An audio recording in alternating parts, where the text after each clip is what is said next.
When a pregnant waitress locked eyes with the mafia kingpin she'd been hiding from for 8 months, she knew her carefully buried life had just detonated. Serena Vale had survived betrayal, framing, and a death sentence, only to watch Damon Moretti walk into a restaurant with another woman on his arm, the father of her unborn child, the man who still believed she was dead.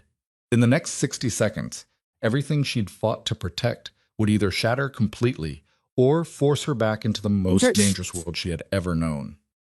The fluorescent lights of the diner buzzed overhead like trapped insects, casting harsh shadows across the cracked vinyl booths and scuffed linoleum floor. Serena Vale moved through the Friday night dinner rush with practiced invisibility. One hand supported the small of her back. The other balanced a tray of burgers and fries that smelled like grease and desperation. 8 months. That's how long she'd been dead. 8 months since Damon Moretti had stood over what he thought was her body in that warehouse fire. 8 months since his cousin Vincent had orchestrated the perfect frame, the perfect betrayal, the perfect disappearance. 8 months of living under a false name in the kind of neighborhood where nobody asked questions because everyone had secrets worth keeping. Jerry called from the kitchen window that table 7 needed water. His gravel voice cut through the din of conversation and clinking silverware. Serena nodded, lowering the tray to a family of 4 who barely glanced at her. That's what she'd learned to perfect. The art of being overlooked. Her dark hair, once styled in the elegant waves that had graced charity galas and society pages, now hung in a simple ponytail. The designer dresses that had once whispered against her skin were replaced by a stained uniform that stretched across her swollen belly. No makeup. No jewelry except the cheap gold band she'd bought at a pawn shop to ward off questions. She was a ghost wearing someone else's life. The double doors swung open. They brought a gust of November wind that carried the scent of exhaust and impending snow. Serena turned reflexively, her waitress smile already in place, and felt the entire world stop. Damon Moretti stood in the doorway like a king surveying conquered territory. The air left her lungs in a silent rush. Her fingers went numb around the water pitcher. For one crystalline moment, time suspended itself, and she saw him exactly as she remembered. 6'3" of controlled violence wrapped in a $3,000 suit. Dark hair swept back from a face that could have been carved from marble. His eyes were the color of winter storms, and they'd once looked at her like she was the only thing in the world worth protecting. Those same eyes now held the calculated indifference of a man who had buried his wife and moved on. Because he had moved on. The woman on his arm proved it, a statuesque blonde in a dress that probably cost more than Serena made in 6 months. Diamond earrings caught the cheap diner lights and transformed them into something that didn't belong in this world. She laughed at something, Damon said. Her manicured hand rested possessively on his forearm, his fiancée. Serena had seen the announcement 3 weeks ago. It was buried in the society pages of a newspaper someone had left behind. It said Damien Moretti and Alessandra Giordano were to wed in a spring ceremony. The alliance that would unite 2 of Chicago's most powerful families, the strategic marriage that would cement his power in the aftermath of his wife's tragic death. Serena's hand moved to her belly without conscious thought. Her fingers spread over the swell where their son grew strong and insistent. A secret that kicked against her ribs like he knew his father was close. A command screamed through her paralysis to move, to hide, to run, to do anything but stand here like a target, but her body had betrayed her. She was rooted to the spot as Damon's party moved toward the hostess stand. There were 4 people total. Damien and his fiancée, plus 2 men Serena recognized as members of his inner circle, Marco and Tomas. Both were built like brick walls, both carrying the weight of concealed weapons with the ease of long practice. Damien told the hostess they needed seating for 4. His voice carried across the diner like a physical force, deep and commanding.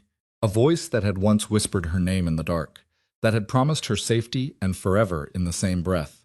The hostess, a 19-year-old named Crystal, who spent more time on her phone than doing her job, grabbed menus without looking up. She told them to follow her. They moved into the dining room and Serena finally found the strength to turn away. Her heart was hammering so hard, she was certain everyone could hear it. The water pitcher trembled in her grip, liquid sloshing dangerously close to the rim. She told herself he wouldn't recognize her. She forced her feet to carry her toward to the kitchen. She thought that she was nobody to him now, just another tired waitress in a forgettable place. But even as she thought it, she knew it was a lie. Because Damon Moretti forgot nothing. His mind was a steel trap that catalogued every face, every detail, every potential threat or advantage. It was what made him dangerous. It was what had kept him alive in a world where men like him usually died young and violent. Jerry's voice cracked like a whip, calling her name. He said Table 7 needed water, and that today would be nice. She jerked, water splashing over her hand. She said she was sorry and going now. The pitcher felt like it weighed 100 pounds as she filled it from the soda fountain. Her hands were shaking so badly, the stream missed the rim twice. Behind her, she could hear Crystal seating Damon's party. She could hear the scrape of chairs and the rustle of expensive fabric against cheap vinyl. Table 7. The numbers penetrated slowly, horror spreading through her chest like spilled ink. They were sitting at table 7. The word no escaped her as barely a whisper.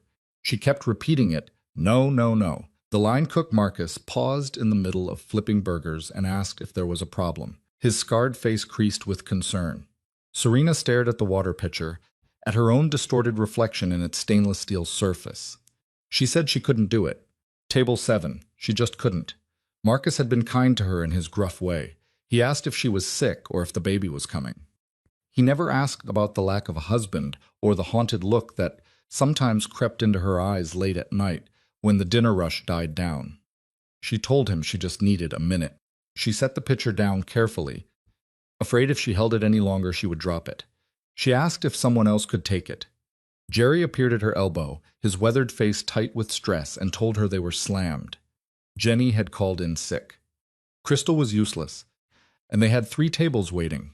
He said he needed her on the floor, but that tips were good tonight. He reminded her that she needed the money. He wasn't being cruel, just practical. Jerry knew she was saving every penny. He knew she had a baby coming and no support system. What he didn't know was why. What he didn't know was that the man sitting at table 7 had once owned half of Chicago's underworld, that he had killed men for far less than the betrayal he believed Serena had committed, that if he recognized her, this diner would become a crime scene before the dessert menu came out. She said right and picked up the pitcher again, her fingers white against the metal. She told him she'd got it. The walk to table 7 felt like the longest journey of her life. Each step carried her closer to the moment of recognition, to the shattering of the fragile safety she had built. She kept her head down, her shoulders hunched, trying to make herself even smaller than the uniform already did. Just pour the water and get out. He's focused on his fiancée. He won't even look at you. Her voice came out steady and professionally neutral as she asked if they'd like water. It was a small miracle given that her entire body was screaming at her to run. Alessandre's voice was cultured and bored as she said please. She didn't even glance up from her menu. Serena moved to her first, filling the glass with careful precision. Then Marco, then Tomas. Each pour bought her a few more seconds of anonymity, a few more heartbeats where she was just the help beneath notice. Then there was only one glass left.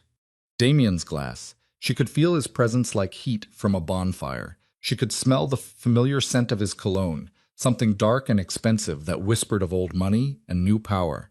Her hand extended, the pitcher tilting, water streaming into his glass in a perfect arc. He said, "Thank you." 2 words. Just 2 words in that voice that had once been her entire world. She said, "You're welcome." She kept her eyes locked on the glass, watching it fill, counting the seconds until she could escape. Almost there. Almost.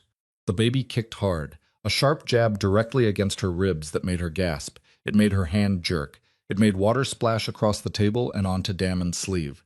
A curse escaped before she could stop it.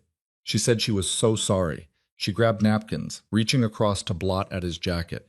Her pregnant belly bumped the table edge. Her face came up, and she met Damon Moretti's eyes for the first time in 8 months. Recognition hit him like a physical blow. She watched it happen in slow motion. The casual indifference shattering, replaced by shock so profound it cracked the mask he had spent years perfecting. His face went white, then red, then white again. His hand shot out, catching her wrist in a grip that was just shy of painful. His fingers wrapped around the delicate bones, like a manacle. He whispered her name, Serena. It was a strangled sound, a mix of disbelief and fury, and something that might have been anguish all tangled together. Alessandre's voice cut through the moment, sharp with confusion, asking what was wrong. But he didn't answer. He couldn't answer because his gaze had dropped to Serena's belly, to the obvious, unmistakable swell of advanced pregnancy, and the expression that crossed his face was one of such raw devastation that Serena felt it like a knife between her ribs. His child, their child. The secret she had been carrying for 8 months while he grieved a woman who wasn't dead. Serena whispered for him to let go, trying to pull her arm free. She pleaded that he was hurting her. The words seemed to break through his shock. He released her so suddenly she stumbled backward. The water pitcher slipped from her grasp and shattered against the floor in an explosion of glass and liquid. The diner went silent. Every conversation stopped. Every head turned. Crystal froze at the hostess stand, her phone forgotten. Jerry appeared in the kitchen window, his expression thunderous. Serena's voice sounded distant to her own ears, hollow. She said she was sorry, that she'd clean it up. Damien's voice cut through her babbling, sharp as a blade. He told her to go outside. Now. Alessandre demanded to know what the hell was going on, but he ignored her, rising from the booth with the fluid grace of a predator. Serena backed up another step, glass crunching under her worn sneakers. She said she couldn't, that she was working. He repeated himself, telling her to go outside now. He moved toward her, and despite the crowded diner, despite the witnesses, there was something in his eyes that made it clear this wasn't a request. He said that, or he would carry her out of there himself. Marco and Tomas were on their feet now, their hands inside their jackets, their faces blank in that way that meant they were ready for violence at a moment's notice. Serena could feel the entire situation spiraling out of control. She could see the path that led from this moment to police reports and questions she couldn't afford to answer. She said fine. She stripped off her apron with shaking hands and let it fall to the floor beside the broken glass. Jerry's voice was tight with an anger that had nothing to do with the mess and everything to do with the obvious threat radiating from the men in expensive suits. He told her to take 5 minutes, to take as long as she needed. He asked if she was okay. She said she was fine. The lie tasted like ash. She said she just needed to talk to an old friend. Jerry's expression said he knew a lie when he heard it, but he was a practical man who understood that sometimes the best thing you could do for someone was let them handle their own disasters. He told her her shift ended at 11 o'clock anyway, and she could come get her tips tomorrow. It was a kindness, giving her an out, a way to not come back if she needed to run again. Serena felt a rush of gratitude so intense it brought tears to her eyes. She said thank you. Then she was moving toward the door. Damien was a step behind her, his presence a furnace at her back. The November wind hit her like a slap when she stepped outside. It cut through the thin uniform and made her shiver. The street was quiet, the kind of neighborhood where the late-night crowd stuck to bars and the early birds were already asleep. A black SUV sat at the curb, its engine running. Tinted windows reflected the neon glow of the diner's sign. Damon's hands settled on her lower back, a touch that was both possessive and protective, guiding her toward the vehicle. She jerked away from him, telling him not to touch her. She wrapped her arms around her middle and repeated, "Don't you dare touch me." He stopped, his jaw clenching so hard she could see the muscle jump beneath his skin. In the sodium light of the street lamp, he looked older than she remembered. Harder, with new lines carved around his mouth and shadows under his eyes that spoke of too many sleepless nights. He said that she was alive, like he was testing the words, like he couldn't quite make himself believe them. He said it's been 8 goddamn months, and she was alive. The bitterness in her voice surprised even her. She asked if he was disappointed and apologized for ruining his fresh start. His hand shot out so fast she didn't have time to flinch. He caught her chin and forced her to meet his gaze. His eyes were wild, burning with an emotion so intense she couldn't name it. He laughed when she asked if he was disappointed, but there was no humor in it, just a jagged edge that spoke of barely controlled rage. He asked if she thought he was disappointed. He swore, saying that he mourned her, that he buried her. He stood over what he thought was her body and swore he would burn the entire city to the ground to avenge her. And instead, she said, he got engaged. She wrenched her chin free, glaring at him through the tears that were starting to blur her vision. She told him it looked like he recovered just fine. He said it was business, a strategic alliance. He stopped, his gaze dropping to her belly again. She watched the fury in his eyes shift into something more complicated. He asked if it was his. The question landed like a physical blow. She took a step back, her hand moving protectively over the swell of their child. She asked how dare he. His voice rose raw and ragged as he repeated the question. He said she let him think she was dead, that she disappeared without a trace. And now she shows up, 8 months pregnant, working in a goddamn diner, like some kind of ghost. And she wanted to talk about how he dared. The words ripped out of her that she didn't have a choice. Months of suppressed fear and anger finally broke free. She told him his cousin framed her. Vincent set her up, forged evidence, and made it look like she was the one selling information to the family. She said he was going to kill her, and when she ran, he tried to finish the job. Damien went very still, the kind of stillness that preceded extreme violence. He asked what she said about Vincent. She forced herself to meet his gaze to let him see the truth written in every line of her face. She said he forged documents, doctored recordings, and planted evidence in her belongings. He made it look like she was the leak, like she was the reason the warehouse raid went wrong, and 3 of his men died. She said he knew that Damien would kill her for it. He said that's impossible, but even as he said it, she could see doubt creeping into his expression. She could see him replaying events through a new lens. He said Vincent was family, that he wouldn't do it. Serena wrapped her arms tighter around herself, the cold seeping into her bones. She told him Vincent wanted his position.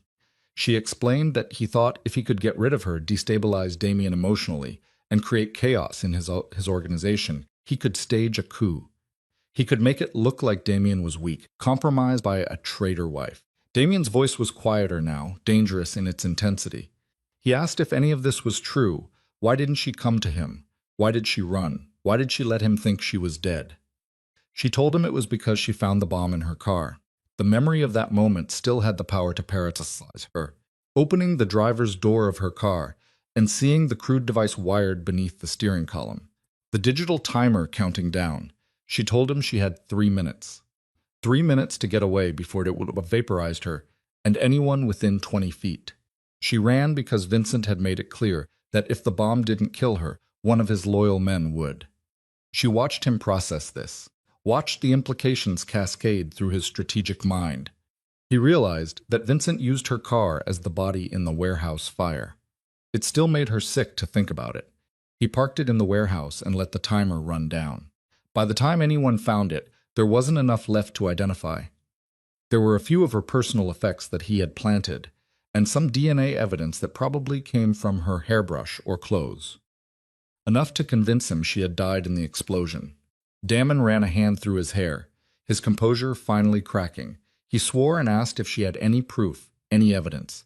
She said she had Vincent's own words. She pulled out her phone, a cheap prepaid thing she had bought with cash, and scrolled through her photos until she found the one she had taken that night. The one she had kept as insurance. She explained he sent her a message right after the bomb went off, that he wanted her to know who won.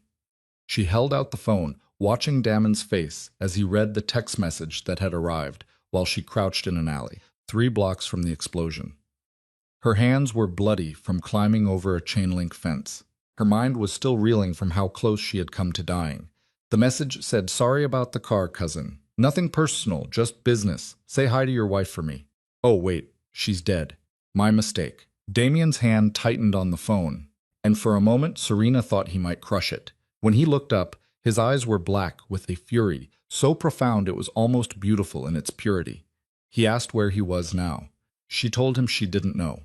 She'd been trying to stay invisible. She took the phone back, her fingers brushing his and sending an electric shock through her system that she desperately tried to ignore. She said she hadn't exactly been keeping tabs on his organization. The words came out like ground glass as he told her Vincent was at his right hand. After she died, he was the one who helped him hold everything together. He advised him on the alliance. He suggested that he needed to remarry quickly to show strength. Serena felt a sick satisfaction at being proven right, even as it twisted the knife deeper. She said of course he did. The engagement removes him as a viable target for suspicion if something happens to her family. It locks him into an alliance that benefits Vincent more than it benefits him. She asked if she was wrong. He didn't answer, which was answer enough. The SUV door opened and Tomas stepped out, his expression carefully neutral. He asked if everything was okay. Damon's voice was flat and controlled as he said no. All emotion was locked down behind the mask he showed the world, but he said it would be. He told Tomas to take his fiancée back to the hotel, to tell her something came up, business. Tomas's gaze flicked to Serena, taking in her pregnant belly and worn uniform with the kind of professional assessment that missed nothing. Damon told him the situation was none of his concern. He pulled out his own phone, his fingers flying across the screen. He said he needed a clean location, somewhere Vincent didn't know about, and he needed Marco to start digging into his wife's supposed death. Every piece of evidence, every witness statement, every goddamn detail. He wanted to know exactly what they missed. Tomas's eyes widened fractionally when he heard the word wife. It was the most shock Serena had ever seen him display. He realized she was alive. Damien looked at Serena, and in his gaze she saw a promise that was equal parts protection and possession. He said she was very much alive and carrying his child. The words hung in the frozen air between them, a declaration and a claiming all at once. Serena forced the words out, telling him she wasn't going with him, even as part of her screamed at her to accept. The part that remembered safety in his arms. The part that remembered what it felt like to be protected instead of hunted. She told him she built a life here, that she was safe. Damon's laugh was harsh and humorless. He didn't need safe. He asked if she thought she was safe working in a diner for minimum wage, living in whatever hole of a neighborhood accepts cash and doesn't ask questions. He said that if Vincent figures out she's alive, and he will now that he knows, she would be dead, her and their child. She said then she'd run again. He stepped closer, crowding her space in a way that made her pulse race, and asked where she'd go. How far did she think she'd get with a newborn? Because that baby was coming soon, wasn't it? He asked if she was 8 months along. She admitted reluctantly that she was 7.5. He said that was even better. So, she was going to run 7.5 months pregnant with no money, no connections, no identity, that wasn't borrowed and somehow stay hidden from a man who has eyes in every city in this country. He shook his head. He said she was smarter than that. She told him she survived this long. He said she got lucky. His hand came up, hovering near her face like he wanted to touch her but didn't quite dare, and luck runs out. He told her she knew it did. The endearment hit her like a punch to the chest. He hadn't called her his treasure since the night before everything went to hell. The last night they had spent in bed together. His hands gentle on her skin, his voice soft in the darkness. She had been 2 weeks pregnant and hadn't known it yet. Her voice cracked despite her best efforts. As she told him not to call her that he didn't get to call her that anymore, that he moved on and was getting married to someone else. He said it was a business arrangement that means nothing. He said it with such casual dismissal that Serena almost believed him. He said Alessandre knows what it is, that there's no love there, no commitment beyond what serves both of their families. She asked what she was supposed to be, the mistress, the secret he'd keep in a penthouse somewhere while he played happy families with his mafia princess. The words came out like a vow. He said she was his wife, the mother of his child. That made her the most important person in his world, whether she believed it or not. He said her world tried to kill her, and he would burn it to the ground to keep her safe. He stepped even closer until she could feel the heat radiating from his body, until his presence overwhelmed everything else. But first, he needed to know everything, every detail of what Vincent did. Every piece of evidence she had. He needed to confirm her story, verify the betrayal, and then he needed to decide how to handle this without starting a war that would get her killed in the crossfire. She asked what would happen if she refused. His expression hardened into something that reminded her why men feared him. He said then he'd have Tomas pick her up and carry her to the car. It was her choice, walk with him willingly or be dragged. Either way, she was coming with him. He said she wasn't spending another night unprotected. She should have been angry at the high-handed command, at his assumption that he could just swoop back into her life and take over. But beneath the fury and the fear, she felt something else stirring. Relief. Bone-deep, exhausted relief that she didn't have to carry this alone anymore. She asked quietly where they were going. He told her he had a penthouse, an off-book property that Vincent doesn't know about. A secure building, good sight lines, defensible. He pulled out his phone again, typing rapidly. He said he was calling in his personal security team, people who were loyal to him before Vincent ever entered the picture. She'd have round-the-clock protection while he sorted this out. She asked about Alessandre. He said she'd be told that business required his immediate attention. He pocketed his phone, his gaze never leaving her face. He said Alessandre wasn't stupid. She knew what she signed up for. Her family wanted an alliance with his organization, not a love match. Serena wanted to ask more, wanted to understand the depth of his relationship with the elegant blonde who had sat across from her. But exhaustion was starting to creep in, the adrenaline crash leaving her shaky and weak. She admitted she was tired. It felt like defeat. She'd been on her feet for 6 hours, and she just needed to sit down. Immediately, his hand was at her elbow, Jal supporting her weight with a gentleness that contrasted sharply with the violence she knew he was capable of. He said they were going to the car now. This time she didn't fight him. Let him guide her to the SUV. Let Tomas open the door and help her into the plush leather interior that smelled like expensive cologne and gun oil. Damon slid in beside her. His presence filled the space, making it impossible to think about anything except the fact that he was here, real, and 8 months of careful isolation had just shattered like the water pitcher on the diner floor. He asked where she lived as Tomas pulled away from the curb. He said she'd need clothes, anything important. She told him it was a studio apartment above a laundromat. She rattled off the address, watching his expression darken as he recognized the neighborhood. One of the rougher parts of the city where gunshots were common enough that nobody bothered calling the police anymore. She said it wasn't much, but the landlord didn't ask questions. He swore, looking like he wanted to put his fist through something. He couldn't believe she'd been living in that hellhole for 8 months. She met his gaze steadily, telling him she'd been surviving, which was more than she would have done if she had stayed. He had no answer for that. Instead, he pulled out his phone and made a series of calls in rapid Italian. His voice was clipped and commanding as he issued orders that would reshape the next 24 hours. Security teams were mobilizing, safe houses being prepared, intelligence being gathered on Vincent's movements and associations. Serena closed her eyes and let the words wash over her. She was too exhausted to parse the details. The baby shifted inside her, a rolling movement that made her breath catch. She pressed her hand to the spot, feeling the solid push of a tiny foot or elbow. Their son. The secret she had carried through 8 months of fear and isolation. The reason she had survived when it would have been easier to give up. She opened her eyes to find Damien staring at her belly, and he asked if he kicked a lot. Something raw and almost vulnerable was in his expression. She told him he kicked all the time. She took his hand and placed it against the curve of her belly, just above where the baby was currently conducting what felt like gymnastics against her ribs. Sat there in silence for a long moment. Damon's palm warmed through the thin fabric of her uniform, his entire body gone still with focus. Then the baby kicked hard directly against Damon's hand. The expression that crossed his face was one of such profound wonder that Serena felt tears prick her eyes.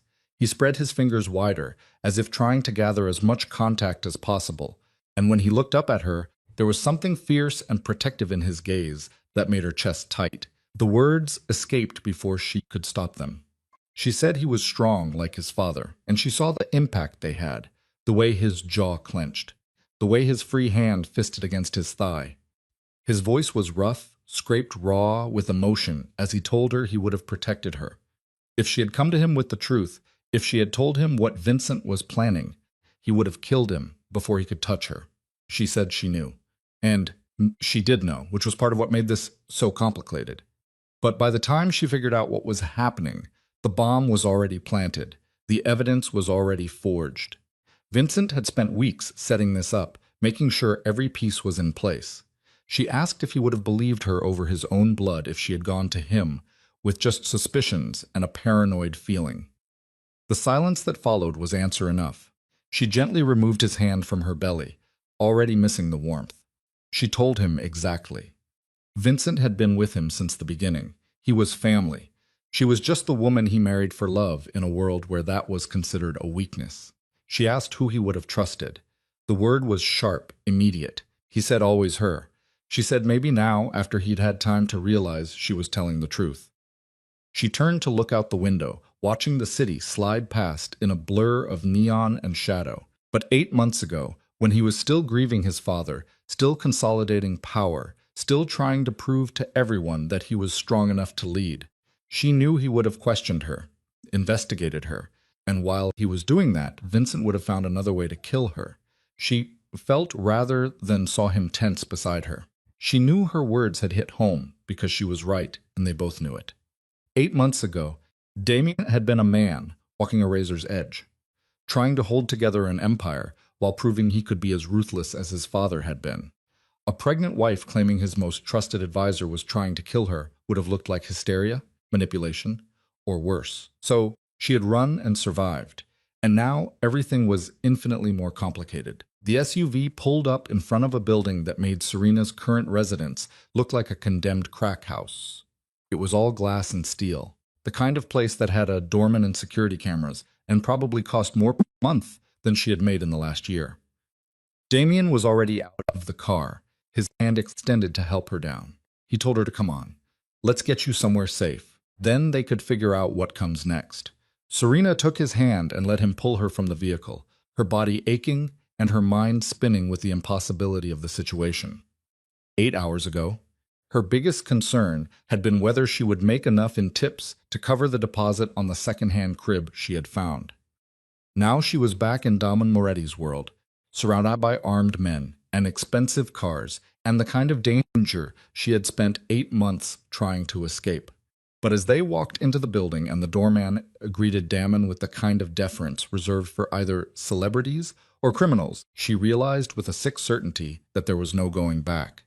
Vincent knew the truth now, or would as soon as Damon started asking questions. Her carefully constructed anonymity was shattered. The only question was whether she would survive what came next. The penthouse occupied the entire 42nd floor. It was a sprawling domain of floor-to-ceiling windows and minimalist luxury that felt more like a fortress than a home. Serena stood in the center of the living room, her worn sneakers sinking into carpet that probably cost more than her entire year's salary. She felt the disconnect between her current reality and her past life slam into her with devastating force. Damon moved past her, already on his phone again, pointing out where the bedrooms were. His voice dropped into that clipped tone that meant he was issuing orders that would be followed without question. He said the bathroom was stocked, and there should be clothes in the closet, that a previous tenant left some things behind. Serena wondered who that had been. What woman had occupied this space before her? Whether Damien kept a rotation of safe houses for the women who drifted through his life. The thought made her stomach twist. Jealousy was mixing with anger at herself for caring. She had no claim on him anymore. Whatever they had been to each other had died in that warehouse fire along with her old identity. He said he needed to make some calls. He was already moving toward what looked like a study, his shoulders tense beneath the expensive suit. He told her not to leave this apartment. The security system was biometric, and it wouldn't let her out without his authorization. The words came out flat and exhausted as she asked if she was a prisoner. He stopped, turned to look at her with eyes that had gone hard again. The brief vulnerability from the car was completely locked away. He said she was protected, that there's a difference. She wrapped her arms around her belly, feeling the baby shift restlessly inside her, and asked if there was, because from where she was standing, it looked an awful lot like a gilded cage. His voice was sharp and cutting as he asked if she would prefer the studio above the laundromat. Because he could arrange that. He told her to just say the word and he'd have Tomas drive her back. She could go back to serving coffee to truck drivers and hoping Vincent doesn't walk through the door one day. They stared at each other across the expensive carpet. The air between them crackled with unspoken words and 8 months of separation. Serena to scream at him. She wanted to throw something. She wanted to demand how he could stand there looking at her, like she was the one who had done something wrong, when he was the one getting married to another woman. But exhaustion won out over anger. Her feet ached, her back throbbed, and the baby was doing somersaults against her ribs like he could sense the tension radiating from both his parents. She said fine. She turned toward the bedroom, her voice hollow. She told him she'd stay for now. She didn't wait for his response, just pushed through the door and closed it firmly behind her. The bedroom was enormous. It was dominated by a king-size bed with sheets that looked like they cost more than a car payment. The closet Damien had mentioned turned out to be a walk in the size of her entire studio apartment. It was filled with clothes that were definitely meant for someone taller and less pregnant than her current state. Serena stood in the middle of all that luxury and felt something inside her crack. The adrenaline that had been holding her together since the moment she had seen Damien walk through the diner door finally drained away, leaving her shaking and hollow. She made it to the bed before her legs gave out, sinking onto the mattress and pressing her face into her hands. She didn't cry. She had learned months ago that tears were a luxury she couldn't afford, that breaking down meant losing time she could spend surviving. But she let herself feel it.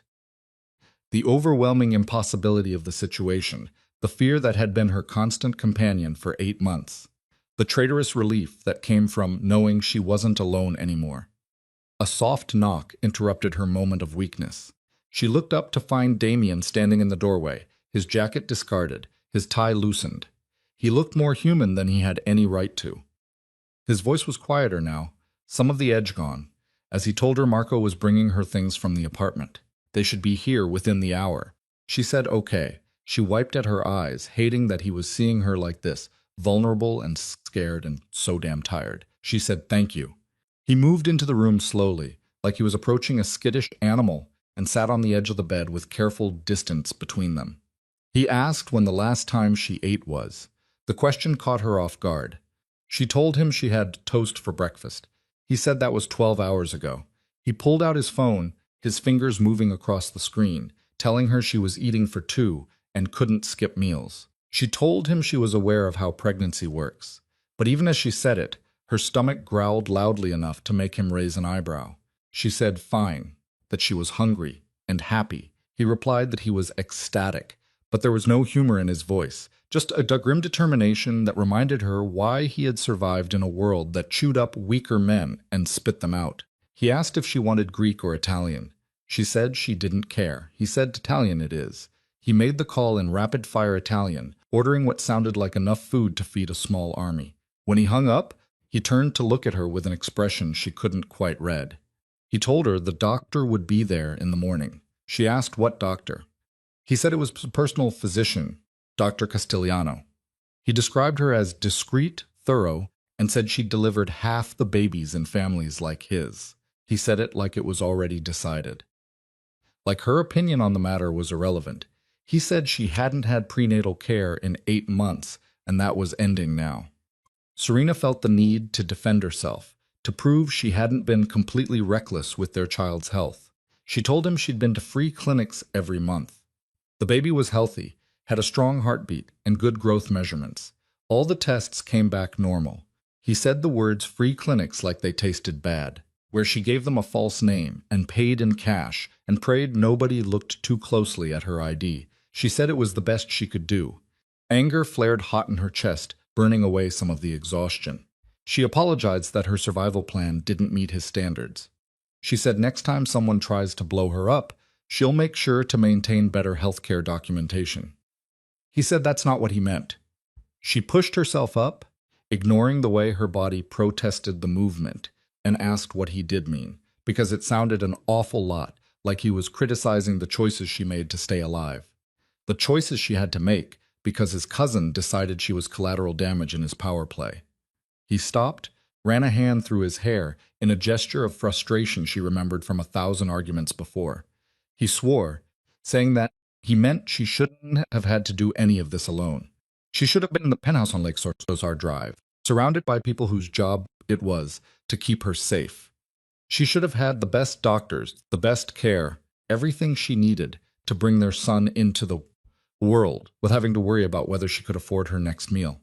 The image he painted, the life she should have had, hung between them like a ghost. Serena could see it so clearly.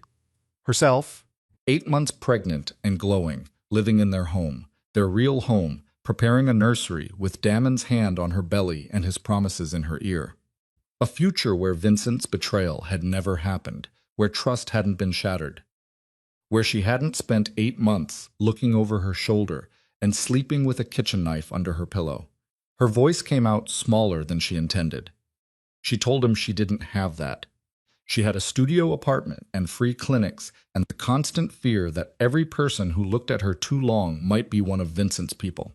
So she was sorry if her coping mechanisms weren't up to his standards. He was on his feet now, closing the distance between them in 2 long strides and telling her to stop. His hands came up to frame her face, forcing her to meet his gaze. He told her to stop apologizing for surviving. Stop acting like she did something wrong by not dying when his bastard cousin tried to kill her. His thumbs brushed across her cheekbones, and Serena realized with horror that she was crying after all. Silent tears were tracking down her face, despite her best efforts to hold them back. His voice dropped to barely above a whisper, rough with emotion. He told her she was alive. She was here. She was carrying his son. That's all that mattered right now. Everything else, the how, the where, the choices she had to make, none of that mattered except that she survived. The confession broke free before she could stop it. She told him she was so scared. Every day, every hour, she was terrified that he would find her, that she would make one wrong move and end up dead in an alley somewhere, and their baby would die with me, and he would never even know he existed. He pulled her against his chest, telling her he knew. One hand cradled the back of her head, while the other settled protectively over her belly. He told her he knew, but she was safe now. He swore to her on everything he was. Vincent would never touch her again. She wanted to believe him. Every cell in her body screamed at her to sink into his warmth, to let him shoulder the burden of keeping them safe, to trust that the man who had once promised her forever could actually deliver on that promise. But 8 months of paranoia and survival instincts couldn't be turned off like a switch. She pulled back just enough to look up at him and ask how. How was he going to protect her when he didn't even know who else was working with Vincent? He's had 8 months to consolidate power, to place his people in key positions. She asked how he knew his entire security team wasn't compromised. Damon's expression was grim and determined.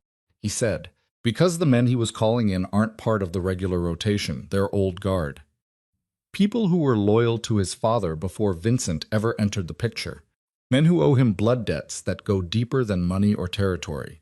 Serena hated how the word tasted. She hated the jealousy that burned hot and bitter in her chest. She asked what he was going to tell Alexandre when she asked why he disappeared in the middle of their date night. He said it simply, that he'd tell her the truth, like it wasn't going to blow his carefully constructed alliance to pieces, that his wife is alive, that she has been in hiding because someone in his organization tried to kill her, and that he needed to handle the situation before it becomes a problem for both their families. She asked if he thought the Gordanos were just going to accept that Alessandre was going to smile and nod while he brought his pregnant wife back into the fold. Serena shook her head, pulling away from him completely. She said Alessandre would demand he choose her, her family would demand it. And when he chose her, if he chose her, he'd lose the alliance that's been keeping the peace for the last 8 months. He said it with such casual certainty that it stole her breath. He told her then he'd lose it. The family wanted an alliance with his organization. They wanted access to their territory, their connections, their legitimacy. What they got was a business arrangement with clear terms and boundaries. If they can't handle the fact that his wife takes precedence over a contract marriage, then they were never serious partners to begin with. She told him he was talking about starting a war. He moved closer again, his presence overwhelming. He said he was talking about protecting his family, her and their son. That's his family. Everything else is just business. The food arrived before Serena could formulate a response. It was delivered by a nervous-looking young man who took one look at Dam's expression and practically threw the bags on the counter before fleeing. Damon unpacked containers of pasta and chicken and bread that smelled so good Serena's stomach clenched with desperate hunger. He pushed a plate toward her, already loading it with generous portions, and told her to eat. He said they could argue about alliance politics after she'd had a proper meal. She wanted to keep fighting. She wanted to make him understand the magnitude of what he was proposing, but the food won out. She was so hungry it made her dizzy, and the baby was kicking insistently, like he knew sustenance was close. She ate mechanically at first, then with increasing enthusiasm as her body remembered what it felt like to have enough. Damien watched her from across the kitchen island. His own plate was mostly untouched. His eyes tracked every bite she took, like he was cataloging her nutritional intake. It should have been annoying, that intense focus. But instead, it felt like being seen for the first time in months. He asked it quietly, his gaze dropping to her belly when she found out about the baby. Serena set down her fork. Her hand moved automatically to the swell of her stomach. She told him it was 2 weeks after she ran. She'd been having morning sickness and thought it was just stress. She went to a free clinic for something to settle her stomach, and they suggested a pregnancy test. He asked if she didn't think to contact him. It wasn't a question, but she answered anyway. She asked how she could have contacted him. Show up at one of his properties and hope Vincent wasn't there. Send him a message that could be intercepted. She was supposed to be dead. If she had reached out and he had believed she was a ghost or a trap or someone trying to manipulate him, it would have put a target on her back all over again. He was silent for a long moment. His jaw worked like he was chewing on words too bitter to swallow. He admitted she was right. If she had contacted him then, he probably would have thought it was a con. Someone trying to exploit his grief. She pushed her plate away, suddenly not hungry anymore despite the half-finished pasta. She said exactly. So she kept running, found the studio apartment, got the job at the diner, started planning for a life where she raised their son alone and hoped that someday, when he was old enough to ask about his father, she could tell him the truth without putting them both in danger. Damon's voice was flat, absolute. He said that's not happening. His son isn't growing up without him. He'd already missed 8 months of her pregnancy. He'd be damned if he missed another day. Serena forced herself to meet his gaze, to make him understand what he was walking into. She told him he might not have a choice. Vincent isn't going to just confess and resign quietly. When he confronts him, when he starts investigating, he's going to know that she told him everything. And when that happens, he's going to accelerate whatever plan he has. He'll come for her, for him, for anyone who could expose him. This isn't going to end peacefully. Something dark and predatory moved behind Damien's eyes. He said he knew. The civilized veneer cracked to show the killer underneath, which is why he wasn't confronting him. Not yet. She asked then what he was going to do. Damien stood. He began pacing the length of the kitchen with restless energy.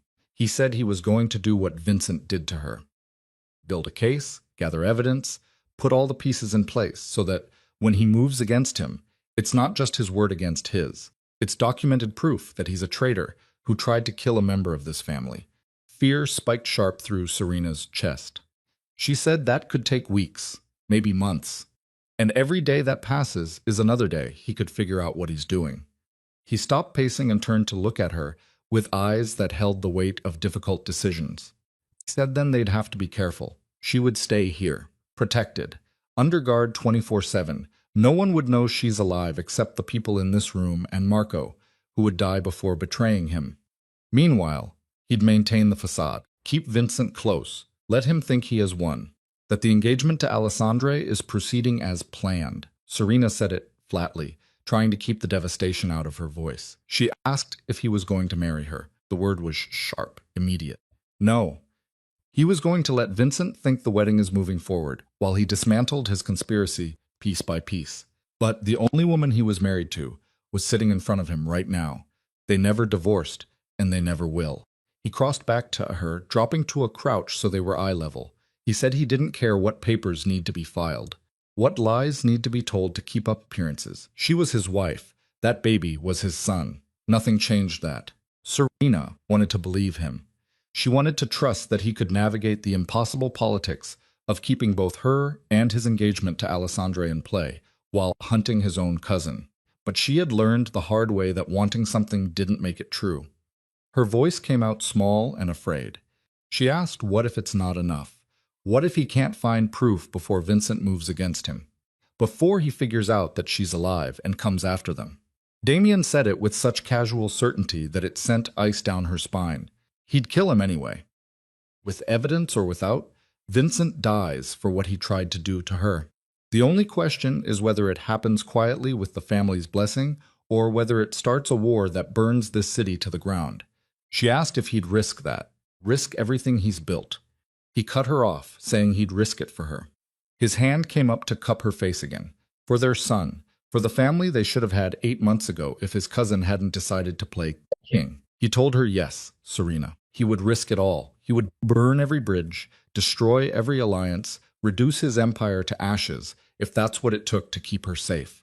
The conviction in his voice, the absolute certainty, broke through the last of her carefully maintained defenses. She leaned into his touch, letting herself have the moment of connection, of believing that maybe, just maybe, they could survive this.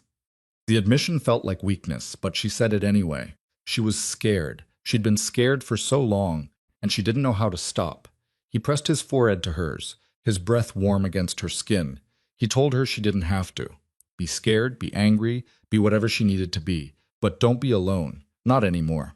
They stayed like that for a long moment, locked together in the gleaming kitchen while the city glittered 42 stories below. Then the baby kicked hard enough to make Serena gasp, and Damon pulled back with something like wonder crossing his face. He said the baby was active tonight. Serena managed a tired smile. She thought he knew his father was close. She thought he'd been waiting to meet him. Damon's hand settled over her belly again. He said not as much as he'd been waiting to meet him. His expression softened into something she had never seen before. Pure, unguarded love for a child he hadn't known existed until a few hours ago. He asked if she had picked a name. She covered his hand with hers, their fingers tangling together. She told him she was waiting. It didn't feel right to choose without him. He said they had time. He stood, gently pulling her up with him. Right now, she needed sleep. Real sleep in a real bed, without having to worry about whether the door is locked, or if that noise in the hallway is someone coming to kill her. He was right. Exhaustion was pulling at her like a riptide, making her limbs heavy and her thoughts slow. She let him guide her back to the bedroom. Let him pull back the expensive sheets and help her ease down onto the mattress that felt like sleeping on a cloud after months of the cheap futon in her studio. She caught his hand before he could pull away and asked him to stay. Just for a few minutes, please. Something complicated moved across his face. Surprise, pain, longing. But he nodded and stretched out beside her on top of the covers. Careful not to crowd her, Serena shifted onto her side, her belly pressed against his hip, and felt some of the tension that had been her constant companion for 8 months finally begin to ease. His voice was quiet in the darkness. He promised he wouldn't let anything happen to her. A promise and a vow. Not again. Not ever. She wanted to tell him that he couldn't promise that the world they lived in didn't allow for guarantees. But sleep was already pulling her under, dragging her down into the first restful darkness she had known in months. The last thing she felt was Damon's hand settling over their son, protective and possessive, a claim on the family he had thought he lost. When she woke, gray dawn light was filtering through the floor-to-ceiling windows, and Damon was gone. Panic spiked through her chest before she saw the note on the pillow beside her, written in his sharp, decisive handwriting. It said he had to handle some business. Tomas was outside the door. Dr. Castellano would be there at 9 o'clock, and he told her not to even think about leaving. Serena crumpled the note in her fist. She was equal parts frustrated and relieved. She pushed herself upright, groaning as her body protested yesterday's emotional marathon. The baby was already awake, doing his morning gymnastics routine against her ribs. She rubbed her belly, feeling the solid push of movement beneath her palm. She told him his father was going to drive her crazy, just like him. He was definitely his son. A knock on the bedroom door interrupted her one-sided conversation. It was Tomas. He asked if he could come in. The title Mrs. Moretti hit her like a physical blow. She hadn't heard it in 8 months. She'd convinced herself she would never hear it again. For a moment, she couldn't breathe around the weight of recognition, of stepping back into an identity she had buried along with her old life. Her voice came out steady despite the chaos in her chest. She told him to come in. Tomas entered, carrying a large duffel bag that she recognized as hers from the apartment. He set it down carefully near the closet, his expression professionally neutral. He said Mr. Moretti asked him to ensure she had her belongings. Marco had retrieved everything from her residence last night. He paused, his gaze flicking to her belly before returning to her face. He also wanted him to tell her that breakfast would be delivered at 8, and Dr. Castellano had confirmed her 9 o'clock appointment. Serena pushed herself off the bed, ignoring her body's protests. She asked where Damien was. Tomas told her he wasn't at liberty to discuss Mr. Moretti's schedule, but something in his expression softened fractionally. He said he'd return this evening. In the meantime, his orders were to ensure her safety and comfort. She asked if she was under guard. Tomas corrected her gently, saying she was under protection. There's a difference. It was almost word for word what Damon had said last night. Serena wondered if they had rehearsed it, or if it was just standard operating procedure in the organization. Either way, she was effectively trapped until Damon decided otherwise. She said fine. She moved to the duffel bag, unzipping it to reveal her meager possessions. Some clothes, a few books, the ultrasound photos she had kept hidden under her mattress. She thanked him for bringing her things. Tomas nodded and withdrew, leaving her alone with the physical evidence of her last 8 months. Serena pulled out the ultrasound photos with trembling hands, spreading them across the bed like tarot cards. 4 months, 5 months, 6, 7, each one showing the baby growing bigger, stronger, more real. The technician at the last clinic had told her it was a boy. She had pointed out the tiny evidence on the grainy screen. Serena had cried right there on the examination table because she had known in that moment that she was carrying a son who would grow up to be just like his father. Strong and stubborn, and impossible to kill. She was still staring at the photos when breakfast arrived at 8 exactly.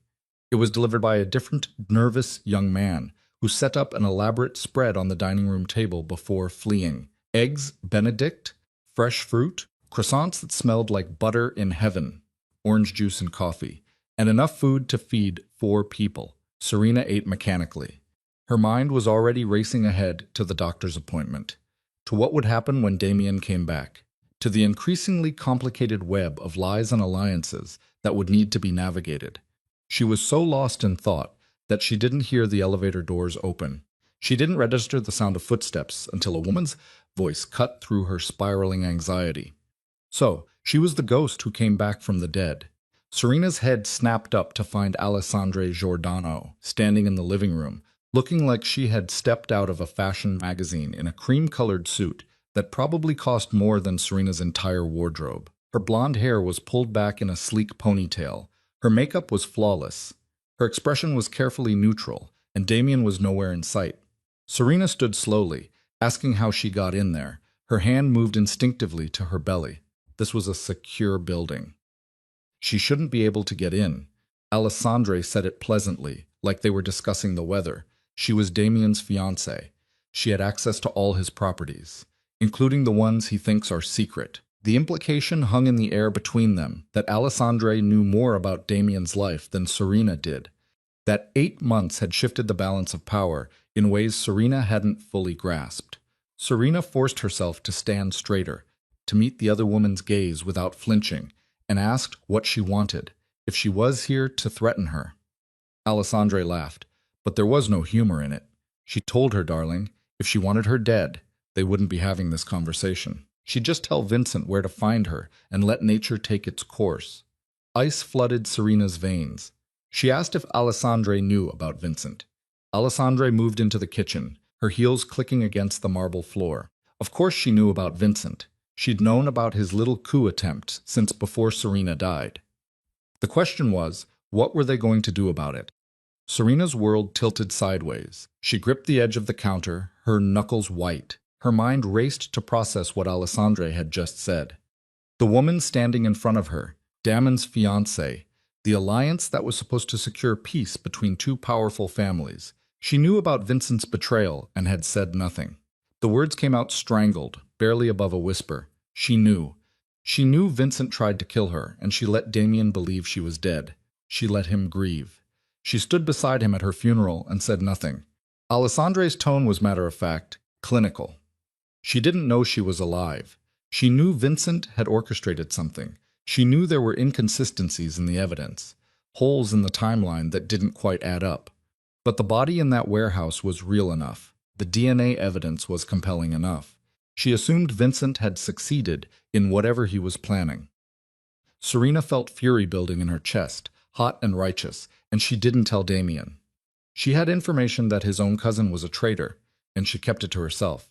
Alessandre moved to the windows, looking out over the city with the air of someone surveying a chessboard. She asked what Serena would have had her do. Walk up to a man in the middle of grieving his wife and say, "By the way, I think your most trusted advisor murdered her, but I have no proof, and it's really just a hunch based on some financial irregularities and suspicious timing." That would have gone over well. Serena said she could have investigated. Alessandre turned back to face her, telling her she did investigate, and for the first time, Serena saw something other than cool calculation in her eyes. A flash of anger, of frustration. She spent 3 months digging into Vincent's activities, his finances, his associations. She found evidence of money being moved through shell companies, meetings with rival families that weren't authorized, communication patterns that suggested he was building his own power base. But nothing concrete, nothing that would hold up in front of the family council, nothing that would convince Damien to move against his own blood. Serena stared at her, trying to reconcile the elegant socialite in front of her with someone who had been conducting a covert investigation into a mafia conspiracy. She asked why. Why would she even care? She didn't know her. This wasn't her fight. Alessandre said it simply, like it should be obvious. Because Vincent's ambition is a threat to her family as much as it is to Damien's. Their family entered into an alliance with the organization because they believed Damien was strong enough, smart enough, and ruthless enough to hold his territory and protect their mutual interests. If Vincent succeeds in undermining him and taking control through a coup, they'd lose everything they invested in this partnership. Serena couldn't keep the bitterness out of her voice, so this was about business. Her engagement to Damien, her investigation into Vincent, all of it was just about protecting her family's investment. Alessandre didn't even try to soften it. She said yes. Welcome to their world, Serena. Love is a luxury, power is currency, and survival means making strategic choices that sometimes require getting your hands dirty. The baby kicked hard against Serena's ribs as if protesting the cold calculation in Alessandre's words. She pressed her hand to the spot, feeling the solid push of life, and made a decision. She forced herself to ask the question that was tearing her apart. Did Damien know about her investigation, about what she suspected? Alessandre moved back toward the kitchen, her heels clicking out a rhythm that sounded like a countdown. She told her not yet. She was planning to brief him this week once she had confirmation on a few remaining details. But then Serena showed up at that diner very much alive and very clearly pregnant, and the entire situation became infinitely more complicated. She asked how it was complicated. Alessandre gestured at Serena's belly, her expression sharp, because now there's proof. Vincent tried to kill her. He orchestrated her death, forged evidence, and let Damien believe his wife was murdered. That's not political maneuvering or ambitious power plays. That's a direct attack on Damien's family. It changes everything. Serena processed this, her mind working through the implications. She realized that with her alive, with her testimony about what happened, Damien could move against Vincent without it looking like paranoia or weakness. Alessandre pulled out her phone, her fingers moving across the screen with practiced efficiency. She said exactly. Vincent's entire strategy relied on her being dead and Damien being isolated in his grief. He counted on the fact that Damien would eventually move on, marry her, and consolidate power while Vincent worked behind the scenes to undermine him. But her surviving throws all of that into chaos. Serena hated how small her voice sounded. She hated that she was asking this woman, this stranger who was engaged to her husband, for guidance. She asked what happens now. What's the play here? Alessandre looked up from her phone, and something almost like respect flickered across her face. She said now, they use her as the weapon Vincent never expected. They document everything. Her testimony about the bomb, the forged evidence, Vincent's confession via text message. They'd build an ironclad case that proves he's not just disloyal, he's actively working to destroy the Moretti family from within. And then they'd present it to the council and let them decide his fate. Serena said it with absolute certainty. The council won't care that he tried to kill her. They'll care that he failed, that he created instability and drew attention to the organization. Alessandre's smile was sharp and predatory. She told Serena she was smarter than she looked. She could see why Damien married her. Most women in his world are either decorative or dangerous. She was both. Before Serena could respond, the sound of the elevator doors opening made both women turn. Damon stepped into the penthouse, and the temperature in the room dropped 10 degrees. His expression was thunderous as his gaze moved from Alessandre to Serena and back again.